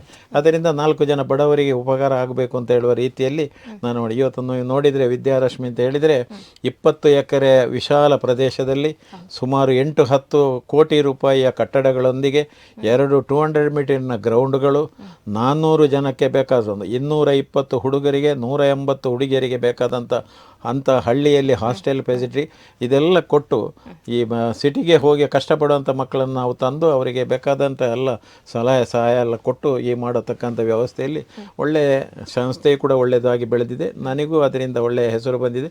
ನನ್ನ ಸಮಾಜ ಸೇವೆಗೂ ಒಂದು ಸಾರ್ಥಕತೆ ಸಿಕ್ಕಿದೆ. ಆದರೆ ಇನ್ನು ಸದ್ಯ ನನಗೆ 77ನೇ ವರ್ಷದಲ್ಲಿ ಇರುವುದರಿಂದ ನಾನು ಮುಂದೆ ಅದನ್ನು ಬೆಳೆಸುವ ಯೋಜನೆಯಲ್ಲೇ ಇಲ್ಲ. ಮತ್ತು ನನ್ನ ಫ್ಯಾಮಿಲಿ ಬ್ಯಾಕ್ಗ್ರೌಂಡ್ ಕೂಡ ಹೇಳಬೇಕು. ನನಗೆ 3 ಜನ ಮಕ್ಕಳು. ನನ್ನ ಹೆಂಡತಿ ಶ್ರೀಮತಿ ಕಸ್ತೂರಿ ಕಲಾ ಅಂತ ಭಾಳ ಸೌಜನ್ಯಪೂರಿತವಾದಂಥ ಹೌಸ್ ವೈಫು, ಮನೆ ಕೆಲಸ ನೋಡಿಕೊಳ್ಳುವ ಅವಳು ಮನೆ ಬಿಟ್ಟು ಅವಳು ಹೊರಗೆ ಬರುವಂಥದ್ದಿಲ್ಲ. ದೊಡ್ಡ ಮಗ ಮೈಸೂರಲ್ಲಿ JSSನಲ್ಲಿ BE ಮಾಡಿ USA ಹೋಗಿ MS ಮಾಡಿ ಈಗ ಅಲ್ಲಿ ಉನ್ನತ ಉದ್ಯೋಗದಲ್ಲಿದ್ದಾನೆ. ಎರಡನೇ ಮಗ MBBS ಮಾಡಿ MD ಮಾಡಿ DNB ಮಾಡಿ MRCP ಮಾಡಿ AJ ಹಾಸ್ಪಿಟಲ್ನಲ್ಲಿ ಪ್ರೊಫೆಸರ್ ಆಗಿ 16 ವರ್ಷ ಕೆಲಸ ಮಾಡಿದವ ಈಗ ಸದ್ಯ ಲಂಡನ್ನಲ್ಲಿ ಹೋಗಿ ಉಚ್ಚ ತರಬೇತಿಯನ್ನು ಪಡಿತಾ ಇದ್ದಾನೆ. ಮೂರನೇ ಮಗಳನ್ನು ಅಳಿಯನಿಗೆ, ಅಳಿಯ ಇಂಜಿನಿಯರು ಮಾಡಿ ಆಸ್ಟ್ರೇಲಿಯಾದಲ್ಲಿ 16 ವರ್ಷಗಳಿಂದ ಕೆಲಸ ಮಾಡ್ತಾಯಿದ್ರು. ಈಗ ನಾನು ಅವರನ್ನು ಅಲ್ಲಿ ಬಿಟ್ಟು 2 ಹುಡುಗರು ಹೊರಗಿರೋದ್ರಿಂದ ಮಗಳನ್ನು ಒಪ್ಪಿಸಿ ಈಗ ತಂದು ನನ್ನ ಶಾಲೆಯನ್ನು, ನನ್ನ ಕೃಷಿಯನ್ನೆಲ್ಲ ನೋಡಿಕೊಳ್ಳಲಿಕ್ಕೆ ನನ್ನ ಅಳಿಯ ಅಶ್ವಿನ್ ಶೆಟ್ಟಿ ಅಂತೇಳಿ ಭಾಳ ಉತ್ಸಾಹಿ ತರುಣ, ಚೆನ್ನಾಗಿ ಕೆಲಸ ಮಾಡ್ತಾನೆ. ಅವನನ್ನು ಇದು ಮಾಡಿಕೊಂಡು ಮಾಡೋದ್ರಿಂದ ಇನ್ನು ನಾವು ಹೆಚ್ಚು ಕೆಲಸ ಮಾಡುವಂಥ ಒಂದು ವ್ಯವಸ್ಥೆ ಕಷ್ಟ. ಆದರೆ ಇವತ್ತು ಏನು ಸಂತೋಷ ಏನು ಅಂತ ಹೇಳಿದರೆ, ಇವತ್ತು ಯಾರು ಎಷ್ಟೇ ಅವನಿಗೆ ದುಡಿಲಿಕ್ಕೆ ಮನಸ್ಸಿದ್ರೆ ಯುವಕರಿಗೆ ಯಾವುದೇ ಕೆಲಸದಲ್ಲಿ ಮಾಡಿದರೂ ದುಡ್ಡು ಮಾಡತಕ್ಕಂಥ ಅಥವಾ ಬದುಕುವಂಥ ಒಂದು ವ್ಯವಸ್ಥೆಗಳನ್ನು ನೀವು ಕಾಣ್ಬೋದು. ಇವತ್ತು ITBT ಅವರನ್ನು ನೋಡಿ, ಇವತ್ತೆಲ್ಲ ಹೋಗಿ ಫಾರಿನ್ನಲ್ಲಿ ಹೋಗಿದ್ದ ಕೆಲವು ಹುಡುಗರೆಲ್ಲ ಬಂದು ಪೇಪರ್ ಓದಿದರೆ ನಿಮಗೆ ಗೊತ್ತಾಗ್ತದೆ. ಬಂದು ಇಲ್ಲಿ ಹೈನುಗಾರಿಕೆ ಮಾಡೋದು, ಕೃಷಿ ಮಾಡೋದು ಇದೆಲ್ಲ ನೋಡಿ ಅವ ಒಬ್ಬ ಹೇಳ್ತಾನೆ ಅಡಿಕೆ ತೋಟ ಇದೆಲ್ಲ ಮಾಡಿಕೊಂಡು ನನಗೆ ಅಲ್ಲಿ 1.5 ಲಕ್ಷ ಸಿಗ್ತಿದೆ, ನನಗೆ ಇಲ್ಲಿ 3 ಲಕ್ಷ ರೂಪಾಯಿ ಇನ್ಕಮ್ ಬರ್ತದೆ ಅಂತ. ಒಬ್ಬ 100 ದನ ಸಾಕಿದ್ದಾನೆ ಅಲ್ಲಿ ಧಾರವಾಡದಲ್ಲಿ, ಅವ ಹೇಳ್ತಾನೆ ನನಗೆ ಅದಕ್ಕಿಂತ ಸಂತೋಷ ಸಿಗ್ತದೆ, ನಾನು ನನ್ನ ಹೆಂಡತಿ ಈ ಸಗಣಿ ಮುದ್ದೆ ಮಾಡಿಕೊಂಡು ನಾವು ಇರುವಂಥ ಬದುಕುವಂಥದ್ದು. ಇವತ್ತು ಎಲ್ಲದರಲ್ಲಿ ಒಂದು ಪೇಟೆ ಪಟ್ಟಣಗಳಿಗೆ ಹೋದರೆ ಸಣ್ಣ ಅಂಗಡಿ ಇಟ್ಟುಕೊಂಡು ಮಾಡಲಿಕ್ಕೆ ಜನಗಳೇ. ಆದರೆ ಇವತ್ತು ಏನಾಗಿದೆ ನಮ್ಮ ಮಕ್ಕಳಿಗೆ ಅಂದರೆ, ಇವತ್ತಿನ ಹೊಸ ಸಂಸ್ಕೃತಿಗೆ ಹೊಂದಿಕೊಂಡು ಅವರ ಮನಸ್ಸಿನಲ್ಲಿ ಏನೋ ಇರುವುದು, ಕೆಲಸ ಮಾಡಲಿಕ್ಕೆ ಇಂಟ್ರೆಸ್ಟ್ ಇಲ್ಲ, ದೊಡ್ಡ ಉದ್ಯೋಗ ಬೇಕು, ಕೈ ತುಂಬ ಸಂಬಳ ಬೇಕು, ಎಲ್ಲಿ ಸಿಗ್ತದೆ? ದುಡಿಲಿಕ್ಕೆ ಅವಕಾಶ ಇದ್ದವನಿಗೆ ಇವತ್ತು ಬದುಕಲಿಕ್ಕೆ ಯಾವುದೇ ತೊಂದರೆ ಇಲ್ಲ ಅಂಥೇಳಿ ನನ್ನ ಒಂದು ಅಭಿಪ್ರಾಯ. ಮತ್ತು ನಾನು ಇನ್ನು ಮುಂದೆ ಹೆಚ್ಚಿಗೆ ಇದರಿಂದ ಮುಂದುವರಿಸಲಿಕ್ಕೆ ನನಗೆ ಈಗಾಗಲೇ 70 ಇಳುವುದರಿಂದ ನನಗಿಲ್ಲ. ಮತ್ತು ನಾನು ಇಷ್ಟು ಉತ್ಸಾಹದಲ್ಲಿ ಇರುವುದಕ್ಕೂ ನಿಮ್ಮ ಹತ್ರ ಇವತ್ತು ಹೇಳಬೇಕು. ನಾನು 50 ವರ್ಷದಿಂದ, ಈಗ ನನಗೆ 56 ವರ್ಷ ನಾನು ಸಾರ್ವಜನಿಕ ಜೀವನದಲ್ಲಿ, 50 ವರ್ಷದಿಂದ ಕೂಡ ನಾನು 4:15 ಗಂಟೆ ಬೆಳಿಗ್ಗೆ ಎದ್ದು 5-5:30 ಗಂಟೆವರೆಗೆ ನನ್ನ ನಿತ್ಯ ಗತಿಗಳನ್ನು ಮುಗಿಸಿ 5:30ಗೆ ನಾನು ಮತ್ತು ನನ್ನ ಹೆಂಡತಿ 2 ಕಿಲೋಮೀಟರ್ ವಾಕಿಂಗ್ ಹೋಗಿ ಬಂದು 6 ಪೇಪರ್ಗಳು 6:30-7 ಗಂಟೆಗೆ ಬಂದು ಬೀಳುತ್ತೆ, ಅದನ್ನು ಓದಿಕೊಂಡು ಆ ನಂತರ 8:30ಗೆ ನಮ್ಮ ನಿತ್ಯ ವಿಧಿಗಳನ್ನು ಮಾಡಿ ಊಟ ಕಾಫಿ ಮಾಡಿ ನನ್ನ ಸಮಾಜ ಸೇವೆಗೆ ನಾನು ಹೋಗುವಂಥದ್ದು. ನಾವು ಅದಕ್ಕೆ ಒಗ್ಗಿಕೊಂಡದ್ದರಿಂದ ನಾನು ಇವತ್ತು 77ನೇ ವರ್ಷ ಆದರೂ ನಮಗೆ ದೇವರು ಕೊಟ್ಟಂಥ ಎಲ್ಲ ವ್ಯವಸ್ಥೆ, BP ಉಂಟು, ಡಯಾಬಿಟಿಸ್ ಉಂಟು, ಎಲ್ಲ ಉಂಟು. ಆದರೂ ನಾವು ಅದನ್ನೆಲ್ಲ ಮನಸ್ಸಿಗೆ ಹಚ್ಚಿಕೊಳ್ಳದೆ ನಮ್ಮ ದೈನಂದಿನ ಜೀವನ ಏನು ಅದನ್ನು ಮಾಡಿಕೊಂಡು ಹೋಗುವುದರಿಂದ ನಾವು ಇರುವ ಇದರಲ್ಲಿ ಸಂತೋಷದಲ್ಲಿ ಇದ್ದೇವೆ. ಅದರ ಜೊತೆಗೆ ನೀವು ಬಂಟರ ಸಂಘದಲ್ಲೂ ಕೂಡ ತುಂಬಾ ಸಕ್ರಿಯವಾಗಿದ್ದೀರಿ. ಆ ನಂತರ ಎಲ್ಲ ಬಂಟರ ಸಂಘಗಳಲ್ಲಿ ಕೆಲಸ ಮಾಡಿದೆ. ಭಾರಿ ಖುಷಿ ಅಂದರೆ ಸುಳ್ಯಕ್ಕೆ 75 ಸೆಂಟ್ಸು ಜಾಗ ಮಾಡಿ ಕೊಟ್ಟಿದ್ದೇನೆ. ಇವತ್ತು ಅದರಲ್ಲಿ 3 ಕೋಟಿಯ ದೊಡ್ಡ ಬಿಲ್ಡಿಂಗ್ ಆಗಿದೆ. ಪುತ್ತೂರಿಗೆ ನಾನೇ ನಿಂತು 2,60,00,000 ರೂಪಾಯಿ 1,500 ಜನದ ಸಭಾಭವನ, ರಾಮಕೃಷ್ಣ ಹೆಮ್ಮಕ್ಕಳ ಶಾಲೆಗೆ 10 ಕ್ಲಾಸ್ ರೂಮುಗಳು, ಇದನ್ನೆಲ್ಲ ಮಾಡಿ ಎಷ್ಟೋ ಜನ ಬಡಬಗ್ಗರಿಗೆ ಅದರಿಂದ ಕೂಡ ಕೊಡುವಂಥದ್ದು. ಈಗ ನಾನು ದಕ್ಷಿಣದ ನಮ್ಮ ಮಾತೃ ಸಂಘದಲ್ಲಿ 42 ವರ್ಷಗಳಿಂದ ನಾನು ನಿರ್ದೇಶಕನಾಗಿ ಕೆಲಸ ಮಾಡಿಕೊಂಡು ಬರ್ತೇನೆ. ಈಗ ಕಳೆದ ವರ್ಷದಿಂದ ನಾನು ಯಾವುದೋ ಒಂದು ಕಾಂಪ್ರಮೈಸ್ಗೆ ಬೇಕು, ಯಾರನ್ನು ಬೇರೆ ಮಾಡಬೇಕು ಅಂತೇಳಿ ಅವರಿಗೆ ಬಿಟ್ಟು ಕೊಟ್ಟಿದ್ದೇನೆ. ಅದರ ಎಡೆಯಲ್ಲಿ ನಾನು ಇವತ್ತು ಕೂಡ ನಮ್ಮ ವರ್ಲ್ಡ್ ಬಂಡ್ಸ್ ಫೆಡರೇಷನ್ ಅಂತಿದೆ, ಆ ವರ್ಲ್ಡ್ ಫಂಡ್ ಫೆಡರೇಷನ್ನಲ್ಲಿ ನಾನು ಪುತ್ತೂರಿನ ಅದರ ಪ್ರತಿನಿಧಿಯಾಗಿ ನಾನು ಕೆಲಸ ಮಾಡ್ತಾ ಇದ್ದೇನೆ. ಇವತ್ತು ನಾವು ಕಾಣತಕ್ಕಂಥದ್ದು ನಮ್ಮ ಇಡೀ ಅವಿಭಜಿತ ದಕ್ಷಿಣ ಕನ್ನಡ ಜಿಲ್ಲೆಯಲ್ಲಿ ನಾವೆಲ್ಲ ಎಷ್ಟೇ ದೊಡ್ಡ ಕೆಲಸ ಮಾಡಿದರೂ ಎಷ್ಟೇ ಇದ್ದರೂ ಹೊರಗಿನ ಒಂದು 3 ಜನವನ್ನು ನಾವು ಈ ಸಂದರ್ಭದಲ್ಲಿ ಗುರುತಿಸಲೇಬೇಕಾಗುವಂಥ ಒಂದು ಪರಿಸ್ಥಿತಿ. ಒಂದನೇದಾಗಿ ಐಕಳ ಹರೀಶ್ ಶೆಟ್ಟಿ, ಎರಡನೇದು ಕನ್ಯಾನ ಸದಾಶಿವ ಶೆಟ್ಟಿ, ಮೂರನೇದಾಗಿ ಬಂಜಾರದ ಪ್ರಕಾಶ್ ಚಂದ್ರ ಶೆಟ್ಟಿ. ಇವರ ಉತ್ಪತ್ತಿಯನ್ನು ಬಾಂಬೆಯಲ್ಲಿ ಅಲ್ಲಿ ಇಲ್ಲಿ ಕೆಲಸ ಮಾಡಿ ಅದನ್ನು ನಮ್ಮ ದಕ್ಷಿಣ ಕನ್ನಡ ಜಿಲ್ಲೆಗೆ ತಂದು ನಮ್ಮ ಸಮಾಜಕ್ಕೆ ಅವರು ಹಂಚುವಂಥ ಒಂದು ಕೆಲಸ. ಅದರಲ್ಲಿ ಬಹುಮುಖ್ಯವಾಗಿ ಒಬ್ಬರನ್ನು ನಾವು ಗುರುತಿಸಬೇಕು ಅಂತ ಹೇಳಿದರೆ ಐಕಳ ಹರೀಶ್ ಶೆಟ್ಟಿ. ಅವರು ತುಂಬ ಡೊನೇಷನ್ ಕೊಡದಿದ್ದರೆ ಕೂಡ ಅವರು ಒಂದು ಫೆಡರೇಷನನ್ನು ಬಹಳ ಅತ್ಯುನ್ನತ ಮಟ್ಟಕ್ಕೆ ಬೆಳೆಸಿದ್ದಾರೆ. ಬೆಳೆಸಿ ಬಾಂಬೆಗೆ ಹೋಗಿ ನಮ್ಮನ್ನೆಲ್ಲ ಕರ್ಕೊಂಡೋಗಿ ಅಲ್ಲಿ ದುಡ್ಡು ಇದ್ದವ್ರ ಹತ್ರ ದುಡ್ಡು ತೆಗೆದುಕೊಂಡು ಬಂದು ಅದನ್ನು ನಮ್ಮ ಈ ದಕ್ಷಿಣ ಕನ್ನಡ ಜಿಲ್ಲೆಯ ಜನಗಳಿಗೆ ಹಂಚುವಂಥ ಒಂದು ವಿಶಿಷ್ಟ ಕಾರ್ಯಕ್ರಮವನ್ನು ಅವರು ಹಮ್ಮಿಕೊಂಡು ಈಗಾಗಲೇ ಸುಮಾರು 15ರಿಂದ 20 ಕೋಟಿಯಷ್ಟು ಹಣವನ್ನು ನಮ್ಮ ಅವಿಭಜಿತ ಜಿಲ್ಲೆ ಕಾಸರಗೋಡು 3 ಜಿಲ್ಲೆಯಲ್ಲಿ ಹಂಚಿದ್ದಾರೆ. ಮತ್ತು ಒಂದು 10-25-100 ಮನೆಗಳನ್ನು ಕಟ್ಟಿಸಿಕೊಡತಕ್ಕಂಥ ಯೋಜನೆಗಳು ಅವರು. ಇದು ಒಂದು ಸ್ಟೈನಲ್ಲಿ ಒಂದು ಸೈಡು. ಕನ್ಯಾನ ಸದಾಶಿವ ಶೆಟ್ಟರು ಇತ್ತೀಚೆಗೆ ನಾನು ಅವರ ಪರಿಚಯಕ್ಕೆ ಬಂದ 5 ವರ್ಷ ಆಯಿತು. ಈ 4.5 ವರ್ಷದಲ್ಲಿ ಅವರು ದೊಡ್ಡ ದೊಡ್ಡ ಸಂಸ್ಥೆಗಳಿಗೆ ಅವರು ಕೊಡತಕ್ಕಂಥ ದಾನ ಧರ್ಮ ಅದನ್ನು ನಾವು ಭಾಳ ಮೆಚ್ಚಬೇಕಾದಂಥದ್ದು. ದುಡ್ಡು ಭಾರಿ ಜನದ ಹತ್ರ ಇದೆ, ಆದರೆ ಕೊಡುವ ಮನಸ್ಸು ಅವನ ಹತ್ರ ಇರುವುದಿಲ್ಲ. ಆದರೆ ಸದಾಶಿವ ಶೆಟ್ಟರು ಹಾಗೆಲ್ಲ. ಯಕ್ಷರಂಗದಲ್ಲಿ ಇವತ್ತು ನೀವೆಲ್ಲ ತಿಳಿದ ಹಾಗೆ ನಮ್ಮ ಪಟ್ಲ ಸತೀಶ್ ಶೆಟ್ಟಿಯ ಯಕ್ಷಗಾನ ಇದನ್ನು ನೋಡಿದರೆ ಯಾರೂ ಮನಸ್ಸು ಸೋಲುವಂಥ. ಅದಕ್ಕೆ ಈ ಕನ್ಯಾನ ಸದಾಶಿವ ಶೆಟ್ಟರು ನಾವು ಪ್ರತಿ ವರ್ಷ ಒಂದು ಕಾರ್ಯಕ್ರಮ ಮಾಡೋದ್ರಲ್ಲಿ ಅದರ ಒಂದು ದಿನದ ಖರ್ಚು 75 ಲಕ್ಷ ರೂಪಾಯಿಯನ್ನು ಪ್ರತಿ ವರ್ಷ ಅವರು ಕೊಡತಕ್ಕಂಥದ್ದು. ಮತ್ತು ಅದಕ್ಕೆ ಬೇಕಾಗಿ ಇವರಿಗೆ ಐಕಳ ಹರೀಶ್ ಶೆಟ್ಟಿಗೆ ಫೆಡರೇಷನಿಗೆ ಮುಲ್ಕಿಯಲ್ಲಿ 1.5 ಎಕರೆ ಜಾಗ ತೆಗೆದುಕೊಂಡು ಅಲ್ಲಿ ಫೆಡರೇಷನ್ಗೆ ಒಂದು ಸ್ವಂತ ಕಟ್ಟಡವನ್ನು ಕಟ್ಟಿದಂಥ ಇದು. ಅದಕ್ಕೆ ಅವರ ಕೊಡುಗೆ ಅಪಾರ. ಅದೇ ರೀತಿ ನಮ್ಮ ಪ್ರಕಾಶ್ ಶೆಟ್ಟರು ಕೂಡ ಹಾಗೆ ಭಾಳ ಅತ್ಯುತ್ತಮವಾಗಿ ಪ್ರತಿ ನಮ್ಮ ರಾಜ್ಯದ ಎಲ್ಲ ಬಂಟರ ಸಂಘಗಳಿಗೆ ಅವರು ಸಹಕಾರ ಕೊಟ್ಟು ಅವರ ಕೈಯಿಂದ ಅವರ ಹೆಂಡತಿ ಹೆಸರಿನಲ್ಲಿ ಅಥವಾ ಅವರ ಹೆಸರಿನಲ್ಲಿ ಸಮಾಜ ಮಂದಿರಗಳನ್ನು ಕಟ್ಟಿಕೊಡತಕ್ಕಂಥ ವ್ಯವಸ್ಥೆಗಳನ್ನು ನೋಡಿದಾಗ ಭಾರಿ ಸಂತೋಷ ಆಗ್ತದೆ.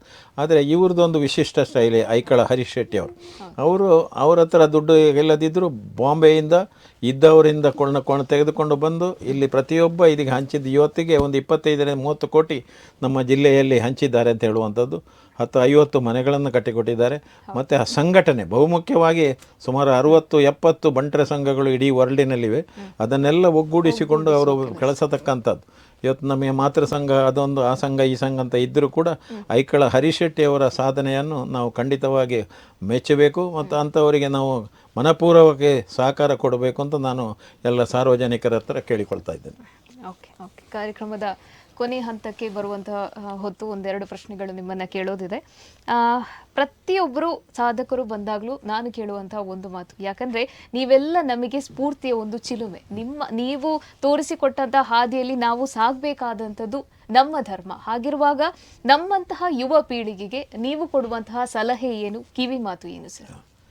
ಇವತ್ತು ಯುವಕ ಯುವತಿಯರಿಗೆ ಕೆಲಸ ಮಾಡಲಿಕ್ಕೆ ಬೇಕಾದಷ್ಟು ವ್ಯವಸ್ಥೆಗಳು ಅವರವರ ಸಮಾಜ, ಸರ್ಕಾರ ಮತ್ತು ಸಾರ್ವಜನಿಕರಿಂದ ಸಿಗ್ತದೆ. ಆದರೆ ಅವರಿಗೆ ಶುದ್ಧ ಮನಸ್ಸು ಬೇಕು, ಕೆಲಸ ಮಾಡುವಂಥ ಒಂದು ಆತ್ಮವಿಶ್ವಾಸ ಬೇಕು. ಮತ್ತು ಯಾರನ್ನಾದರೂ ಒಬ್ಬರನ್ನು ಮಾಡೆಲ್ ಅಂತ ಇಟ್ಟುಕೊಂಡು ಅವರು ಮಾಡಿದ್ದನ್ನು ನೋಡಿಕೊಂಡು ಸಂತೋಷ ಪಡತಕ್ಕಂಥ ಒಂದು ಮನಸ್ಸನ್ನು ಕೂಡ ಅಡ್ಜಸ್ಟ್ ಮಾಡಿಕೊಂಡಿದ್ದಾಗ ಮಾತ್ರ ಒಬ್ಬ ಯುವಕ ಅಥವಾ ಒಬ್ಬ ಯುವತಿ ಮುಂದಿನ ಜೀವನದಲ್ಲಿ ಉತ್ತಮವಾಗಿ ಕೆಲಸ ಮಾಡಲಿಕ್ಕೆ ಸಾಧ್ಯ. ಉದಾಹರಣೆಗೆ ನನ್ನನ್ನೇ ತೆಗೆದುಕೊಂಡ್ರೆ, ನಾನು ಯಾಕೆ ಶಾಲೆ ಮಾಡಿದೆ, ನನ್ನ ಉದ್ದೇಶ ತಂದೆಯವರ ಹೆಸರು ಮಾಡುವಂಥದ್ದು. ಆದರೆ ನನಗೆ ಎಲ್ಲಿಂದ ಅದರ ಪ್ರೇರೇಪಣೆ ಆಯಿತು ಅಂತ ಹೇಳಿದರೆ, ನಾನು ರೋಟರಿ ಶಾಲೆಯ ಸಂಚಾಲಕನಾಗಿದ್ದೆ. ಆ ಶಾಲೆಯಲ್ಲಿ 1,000 ಮಕ್ಕಳಿದ್ದರು. ಆ ಮಕ್ಕಳೊಟ್ಟಿಗೆ, ಆ ಟೀಚರ್ಗಳೊಟ್ಟಿಗೆ ಬೆರೆತಂಥ ಒಂದು ಸಂತೋಷ. ಎರಡನೇದು ಕುರುಂಜಿ ವೆಂಕಟರಮಣಗೌಡರು ಈಗ ನನ್ನನ್ನೇ ನಾನು ಹೇಳಿಕೊಳ್ಳೋದು, ನನಗೆ SLCಗಿಂತ ಮುಂದೆ ಓದಲಿಕ್ಕೆ ಸುಳ್ಯದಲ್ಲಿ ವ್ಯವಸ್ಥೆ ಇರಲಿಲ್ಲ, ನನಗೆ ಮಾಡಲಿ ಮುಂದೆ ಹೋಗಲಿಕ್ಕೆ ಆಗಲಿಲ್ಲ. ನನ್ನ ಶೈಕ್ಷಣಿಕ ಇದು ಕುಂಠಿತಗೊಂಡಿತ್ತು. ಆದರೆ ಕುರುಂಜಿ ವೆಂಕಟರಮಣಗೌಡರು 83ನೇ ಇಸುವಿಗೆ ಅಲ್ಲಿ ಬಂದ ನಂತರ ಇವತ್ತು ನಮ್ಮ ಸುಳ್ಯ ತಾಲೂಕಿನ ಪ್ರತಿಯೊಬ್ಬ ಒಂದು ಹಳ್ಳಿಯಲ್ಲಿ ಕೂಡ ಒಬ್ಬ ಡಾಕ್ಟ್ರು, ಒಬ್ಬ ಇಂಜಿನಿಯರು, ಒಬ್ಬ LLB, ಒಬ್ಬ BA, BCom, BSc ಆದಂಥ ಹುಡುಗರಿದ್ದಾರೆ. ಇದನ್ನೆಲ್ಲ ನೋಡಿ ನನಗೆ ಒಂದು ಪ್ರೇರೇಪಣೆಯಾಗಿ ನಾನು ತಂದೆ ಕುರುಂಜಿ ವೆಂಕಟರಮಣಗೌಡರು, ರಾಟರಿ ಶಾಲೆ ಇದನ್ನೆಲ್ಲ ನೋಡಿಕೊಂಡು ನಾನು ನನ್ನ ಶಾಲೆಯನ್ನು ಅದೇ ರೀತಿಯಲ್ಲಿ ನಾವು ಬೆಳೆಸತಕ್ಕಂಥ, ಮತ್ತು ಡಾಕ್ಟರ್ ಮೋಹನ ಆಳ್ವ ಅವರು ಅವ್ರದ್ದನ್ನೆಲ್ಲ ನೋಡಿದರೆ ಯಾರೂ ಸಂತೋಷ ಪಡತಕ್ಕಂಥದ್ದು. ಅದರಲ್ಲಿ ನಾವು ಅದನ್ನು ನೋಡಿಕೊಂಡು ನಾನು ಕೂಡ ಅವರ ಆತ್ಮಾರಕ್ಕೆ ಅಲ್ಲದಿದ್ದರೂ ನನ್ನ ಮಟ್ಟಿಗೆ ಶಕ್ತಿ ಅನುಸಾರ ನಾನು ದುಡಿದು ಇವತ್ತೊಂದು ಜಿಲ್ಲೆಯಲ್ಲಿ ಒಂದು ಒಳ್ಳೆಯ ಹೆಸರನ್ನು ಕಡಿಯುವಂಥ ಅವಕಾಶ ನನಗೆ ಸಿಕ್ಕಿದೆ ಅಂತ ಹೇಳಲಿಕ್ಕೆ ಹೆಮ್ಮೆ ಪಡ್ತಾನೆ. ಎಸ್ ಸರ್, ಕೊನೆಯದಾಗಿ ಒಂದು ಪ್ರಶ್ನೆ, ನಮಗೆಲ್ಲರಿಗೂ ಸ್ಫೂರ್ತಿ ನೀವು. ಇನ್ನು ಬರುವಂತಹ ಯುವ ಪೀಳಿಗೆಗೆ ಸಮಾಜ ಸೇವೆ ಯಾಕೆ ಇಂಪಾರ್ಟೆಂಟ್ ಅನ್ನೋದನ್ನ ತೋರಿಸಿಕೊಟ್ಟಂತಹ ಒಬ್ಬ ಸಾಧಕ ನೀವು. ಆದ್ರೆ ನೀವೇ ನಮಗೆಲ್ಲರಿಗೂ ಸ್ಫೂರ್ತಿ. ಹೌದು, ನಿಮಗೆ ಸ್ಫೂರ್ತಿ ಯಾರು ಅಂತ ಸರ್? ನನಗೆ ನನ್ನ ತಂದೆಯವರು, ಒಂದನೇದಾಗಿ ನನ್ನ ತಂದೆಯವರು ನನ್ನನ್ನು ಈ ಮಟ್ಟಕ್ಕೆ ಬೆಳೆಸೋದು ಅಂದರೆ ನನಗೊಂದು ಹಠ. ನನ್ನ ತಂದೆಯವರು ಭಾಳ ಕಷ್ಟದಲ್ಲಿ ನನ್ನನ್ನು SSLC ಮಾಡಿ ನನ್ನನ್ನೊಂದು ಕೆಲಸಕ್ಕೆ, ಇನ್ನೊಂದು ಕತೆ ಹೇಳಲಿಕ್ಕೆ ನಿಮ್ಗೆ ಬಿಟ್ಟು ಹೋಯಿತು. ಈಗ ಒಂದು ಮಾತು, ನನ್ನ ತಂದೆಯವರು ಕಷ್ಟದಲ್ಲಿ ನನ್ನ DC ಬ್ಯಾಂಕ್ ಸೇರಿಸಿದರು. ಸೇರಿಸುವಾಗ ಆ ಒಂದು ವಿಷಯದಲ್ಲಿ ಆವತ್ತು ವಿಜಯ ಬ್ಯಾಂಕ್ ಕ್ಲಾರ್ಕಿಗೆ 135 ರೂಪಾಯಿ ಸಂಬಳ, ನಮ್ಮ DCG ಬ್ಯಾಂಕ್ನಲ್ಲಿ ನಮಗೆ 150 ರೂಪಾಯಿ ಸಂಬಳ. ಇದು ಯಾವಾಗ 69ನೇ ಇಸ್ವಿಯ ಕಥೆಗಳು, 68, 69. ಆಗ ನನ್ನ ತಂದೆಯವರು ವಿಜಯ ಬ್ಯಾಂಕ್ ಬೇಡ ಅಂತೇಳಿ ನನ್ನನ್ನು DC ಬ್ಯಾಂಕ್ ಸೇರಿಸಿದರು. ನಾನು 18 ವರ್ಷ ಕೆಲಸ ಮಾಡಿ ನನ್ನ ಸಂಬಳ 10,000 ರೂಪಾಯಿ. ಅದೇ ನನ್ನೊಟ್ಟಿಗೆ ವಿಜಯ ಬ್ಯಾಂಕಿಗೆ ಹೋದವನಿಗೆ 40ರಿಂದ 50,000 ರೂಪಾಯಿ ಸಂಬಳ ಸಿಗ್ತಿತ್ತು. ಅದು ಒಂದು ಅಂಶ. ಎರಡನೇದ್ದು, ಆವತ್ತು ಆ 150 ರೂಪಾಯಿಯ ಬೆಲೆ ಎಷ್ಟಿತ್ತು ಅಂತ ಹೇಳುವುದಕ್ಕೆ ಒಂದು ಉದಾಹರಣೆ. ನಾನು ಎಷ್ಟು ಖರ್ಚು ಮಾಡಿದರೂ ನನಗೆ 75ರಿಂದ 80 ರೂಪಾಯಿ ಹೆಚ್ಚು ಖರ್ಚು ಮಾಡಲಿಕ್ಕೆ ಆಗ್ತಾ ಇರಲಿಲ್ಲ. ನನ್ನ ತಂದೆಗೆ 50 ರೂಪಾಯಿ ಕೊಂಡೋಗಿ ಕೊಡೋದು, ಅವರ ಕಣ್ಣಲ್ಲಿ ನೀರು ಬರೋದು. ಅದು 50 ರೂಪಾಯಿ, ಆಗಿನ 50 ರೂಪಾಯಿ ಅಂದರೆ ಅವರಿಗೆ ಕಣ್ಣಲ್ಲಿ ನೀರು ಬರೋದು. ನಾನು ಅವ್ರ ಕಡೆ ಶುರುವಿಗೆ ನನ್ನ ಸಂಬಳ ಆದ ಕೂಡಲೇ 50 ರೂಪಾಯಿಯನ್ನು ಕೊಂಡೋಗಿ ನನ್ನ ತಂದೆ 100 ರೂಪಾಯಿ ನಾನು ಇಟ್ಟುಕೊಳ್ಳು. ಆ 100 ರೂಪಾಯಲ್ಲಿ ನನಗೆ ಆಗಲೇ ಕೆಲವು ಬೇಡದ ದುಶ್ಚಟಗಳನ್ನೆಲ್ಲ ಕಲ್ತುಕೊಂಡಿದ್ದರು ಕೂಡ ಮಕ್ಕಳೊಟ್ಟಿಗೆ ಸೇರಿ. ಅದನ್ನು ಖರ್ಚು ಮಾಡಲಿಲ್ಲ. ಎಷ್ಟು ಖರ್ಚು ಮಾಡಿದ್ರು 90 ರೂಪಾಯಿ ಖರ್ಚಾಗಿ 10 ರೂಪಾಯಿ ಉಳಿಯೋದು ಕಿಸೆಯಲ್ಲಿ.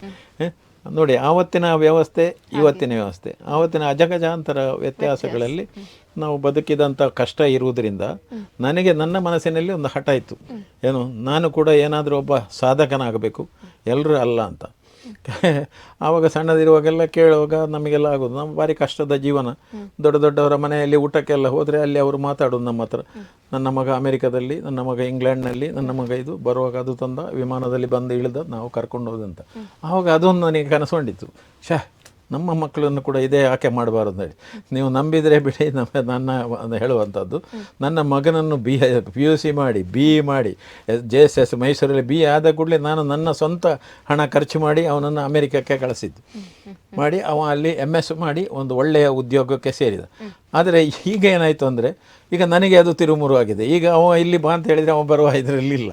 ನನ್ನ ಇಂಥ ಕೆಲವೊಂದು ಯೋಜನೆಗಳೆಲ್ಲ ಜೀವನದಲ್ಲಿ ನಡೆಯುವಂಥ ಕೆಲವು ವ್ಯವಸ್ಥೆಗಳು, ಅದರಲ್ಲಿ ಯಾರು ಏನು ಮಾಡಲಿಕ್ಕೆ ಆಗೋಲ್ಲ. ಅವನ ತಪ್ಪು ನನ್ನ ತಪ್ಪು ಅಂತ ಹೇಳಿಕೊಳ್ಳಲಿಕ್ಕೆ ಆಗೋದಿಲ್ಲ. ಆದ್ದರಿಂದ ನಾವು ಇವತ್ತು ಕಷ್ಟದ ದಿನದಿಂದ ಬೆಂದು ಇವತ್ತು ನಮಗೆ ದೇವರು ನಮ್ಮನ್ನು ಚೆನ್ನಾಗಿ ಇಟ್ಟಿದ್ದೇನೆ ಅಂತ ಹೇಳುವಂಥ ಒಂದು ಆತ್ಮ ಸಂತೋಷದೊಂದಿಗೆ ನಾವು ಸವಣೂರಿನಲ್ಲಿ ಉತ್ತಮ ಒಂದು ಮನುಷ್ಯನಾಗಿ ಬದುಕಿದ್ದು ನಮಗೆ ಸಂತೋಷ. ನಿಮ್ಮ ಒಂದು ಜೀವನ ಕತೆ ತುಂಬ ಒಂದು ಸ್ಫೂರ್ತಿ ಕೊಡುವಂಥದ್ದು. ಯಾಕಂದ್ರೆ ಏನೂ ಇಲ್ಲದೆ ಇಷ್ಟೊಂದು, ಅದರಲ್ಲೂ ಒಂದು ವಿಶೇಷವಾಗಿ ಯಾವುದೇ ರಾಜಕೀಯ ಕ್ಷೇತ್ರ ಅಲ್ಲ, ಯಾವುದೇ ಒಂದು ದೊಡ್ಡ ಉದ್ಯಮ ಅಂತ ಇಲ್ಲ, ನಿಮ್ಮ ಇದರಲ್ಲಿ ನಿಮ್ಮ ಕ್ಷೇತ್ರದಲ್ಲಿ ನೀವು ಬೆಳೆಯೋದ್ರ ಜೊತೆಗೆ ನಿಮ್ಮ ಜೊತೆ ಸಾಕಷ್ಟು ಜನರಿಗೆ ಜೀವನವನ್ನ ರೂಪಿಸಿಕೊಟ್ಟಂಥವ್ರು ನೀವು. ನಿಮ್ಮನ್ನ ಇಂಟರ್ವ್ಯೂ ಮಾಡಲಿಕ್ಕೆ ನನಗೆ ಒಂದು ಆಪರ್ಚುನಿಟಿ ಸಿಕ್ಕಿದ್ದು ಅದು ನನ್ನದೊಂದು ಭಾಗ್ಯ ಅಂತಲೇ ಹೇಳ್ಬೋದು. ನನಗೆ ತುಂಬ ಖುಷಿ ಆಗ್ತಾ ಉಂಟು. ನಿಮ್ಮ ಜೊತೆ ಮಾತಾಡಬೇಕಾದ್ರೆ ಮೊದಲು ಸ್ವಲ್ಪ ಅಂಜಿಕೆ ಇತ್ತು, ಎಲ್ಲಾಂದ್ರೂ ಇಷ್ಟು ದೊಡ್ಡ ವ್ಯಕ್ತಿ ಅಂದರೆ 75 ದಾಟಿದಂತಹ ಒಬ್ಬ ಸಾಧಕನನ್ನ ಇನ್ನೇನೋ ಮೊದಲ ಹೆಜ್ಜೆ ಇಡ್ತಾ ಇದ್ದೀನಿ ನಾನು. ಸೊ ಈ ಕ್ಷಣದಲ್ಲಿ ನಿಮ್ಮನ್ನೊಂದು ಸಂದರ್ಶನ ಮಾಡುವಂತಹ ಭಾಗ್ಯ. ನಿಮ್ಮ ಬಗ್ಗೆ ಸಾಕಷ್ಟು ಕೇಳಿದ್ದೆ ಸರ್, ನಿಮ್ಮ ಪ್ರತಿಯೊಂದು ಸಮಾಜ ಸೇವೆ, ಯಾಕಂದ್ರೆ ಒಂದು ಕೊಡುಗೈ ದಾನಿಯಾಗಿ, ಒಬ್ಬ ಉದ್ಯಮಿಯಾಗಿ, ಒಬ್ಬ ಯುವಕರ ಜೊತೆ ನೀವು ಬೆರೆಯುವಂತಹ ರೀತಿ ಆಗಿರ್ಬೋದು, ಕಷ್ಟ ಅಂತ ಬಂದಾಗ ನೀವು ಜನಗಳಿಗೆ ಯಾವ ರೀತಿ ಸ್ಪಂದಿಸ್ತಾ ಇದ್ದೀರಿ ಅಂದ್ರೆ ಅವರಿಗೆ ಮುಜುಗರ ಆಗೋದಿಲ್ಲ. ನೀವೇನೋ ಅವರ ಕೈಯಿಂದ ನಾನು ಸಹಾಯ ತಗೊಳ್ತಾ ಇದ್ರೆ ಅನ್ನೋ ಮುಜುಗರ ಇಲ್ಲದೆ ಅವರ ಕಾಲಿನ ಮೇಲೆ ಅವರು ನಿಲ್ಲೋ ತರ ಒಂದು ಎನ್ವಿರಾನ್ಮೆಂಟ್ ನ ಸೃಷ್ಟಿ ಮಾಡಿ ಕೊಡ್ತಾ ಇದ್ರ ನೀವು. ಸೊ ಅದು ಖಂಡಿತವಾಗ್ಲೂ ನಿಮ್ಮನ್ನು ಒಬ್ಬ ಸಾಧನೆಯ ಮೇರು ಶಿಖರ ಅಂತ ಕರೆಯೋದ್ರಲ್ಲಿ ಖಂಡಿತ ತಪ್ಪಿಲ್ಲ. ಸೊ ಇಷ್ಟೊತ್ತು ನಮ್ಮ ಅಭಿಮತ ವಾಹಿನಿಗೆ ಬಂದು ಸತತ 1 ಗಂಟೆ ಹತ್ರ ಆಯಿತು. ಇಷ್ಟೊತ್ತು ನಿಮ್ಮ ಜೀವನದ ಕಥೆಯನ್ನ ನೀವು ನೋಡಿರಂತಹ ಆ ಒಂದು ಕ್ಷಣವನ್ನ ನಮ್ಮ ಜೊತೆ ಹಂಚಿಕೊಂಡಿದ್ದಕ್ಕೆ ನಿಮ್ಗೆ ಎರಡೂ ಕೈ ಮುಗ್ದು ಧನ್ಯವಾದಗಳು. ನಮಸ್ಕಾರ. ನೋಡಿದ್ರಲ್ಲ ವೀಕ್ಷಕರೇ, ಶಿಕ್ಷಣ ಶಿಲ್ಪಿಯ ಅತ್ಯಮೋಘ ಸಾಧನೆಯ ಹಾದಿಯಲ್ಲಿ ಅವರು ಕಂಡಂತಹ ಒಂದು ಕ್ಷಣಗಳನ್ನ, ಇವರ ಕಾರ್ಯವನ್ನ ಗುರುತಿಸಿ ಜಿಲ್ಲಾ ರಾಜ್ಯೋತ್ಸವ ಪ್ರಶಸ್ತಿ ಸೇರಿದಂತೆ ಇವರಿಗೆ ಗಡಿನಾಡ ಪ್ರಶಸ್ತಿ ಇರಬಹುದು, ಇತರದ ಸನ್ಮಾನ ಗೌರವಗಳ ಸರಮಾಲೆಯೇ ಇವರಿಗೆ ಸಿಕ್ಕಿದೆ. ಇನ್ನು ಸಮಾಜದ ಹಿತಕ್ಕಾಗಿ ಅವಿರತ ಶ್ರಮಿಸ್ತಾ ಇರುವಂತಹ ಈ ಮಹಾಶಕ್ತಿವಂತರಿಗೆ ಆ ಭಗವಂತ ಆಯುರಾರೋಗ್ಯ ಭಾಗ್ಯವನ್ನೆಲ್ಲ ಕರುಣಿಸಲಿ ಅಂತ ಹೇಳ್ತಾ ಇವತ್ತಿನ ಈ ಕಾರ್ಯಕ್ರಮವನ್ನ ಮುಗಿಸುವಂತ ಹೊತ್ತು. ಮುಂದೆ ಮತ್ತೊಬ್ಬ ಮಹಾ ಸಾಧಕನ ಜೊತೆ ಮತ್ತೆ ಸಿಗ್ತೀನಿ. ಅಲ್ಲಿ ತನಕ ನೋಡ್ತಾ ಇರಿ ಅಭಿವೃದ್ಧಿ ಟಿವಿ. ಇದು ಜನಮನದ ನಾಡಿಮಿಡಿತ.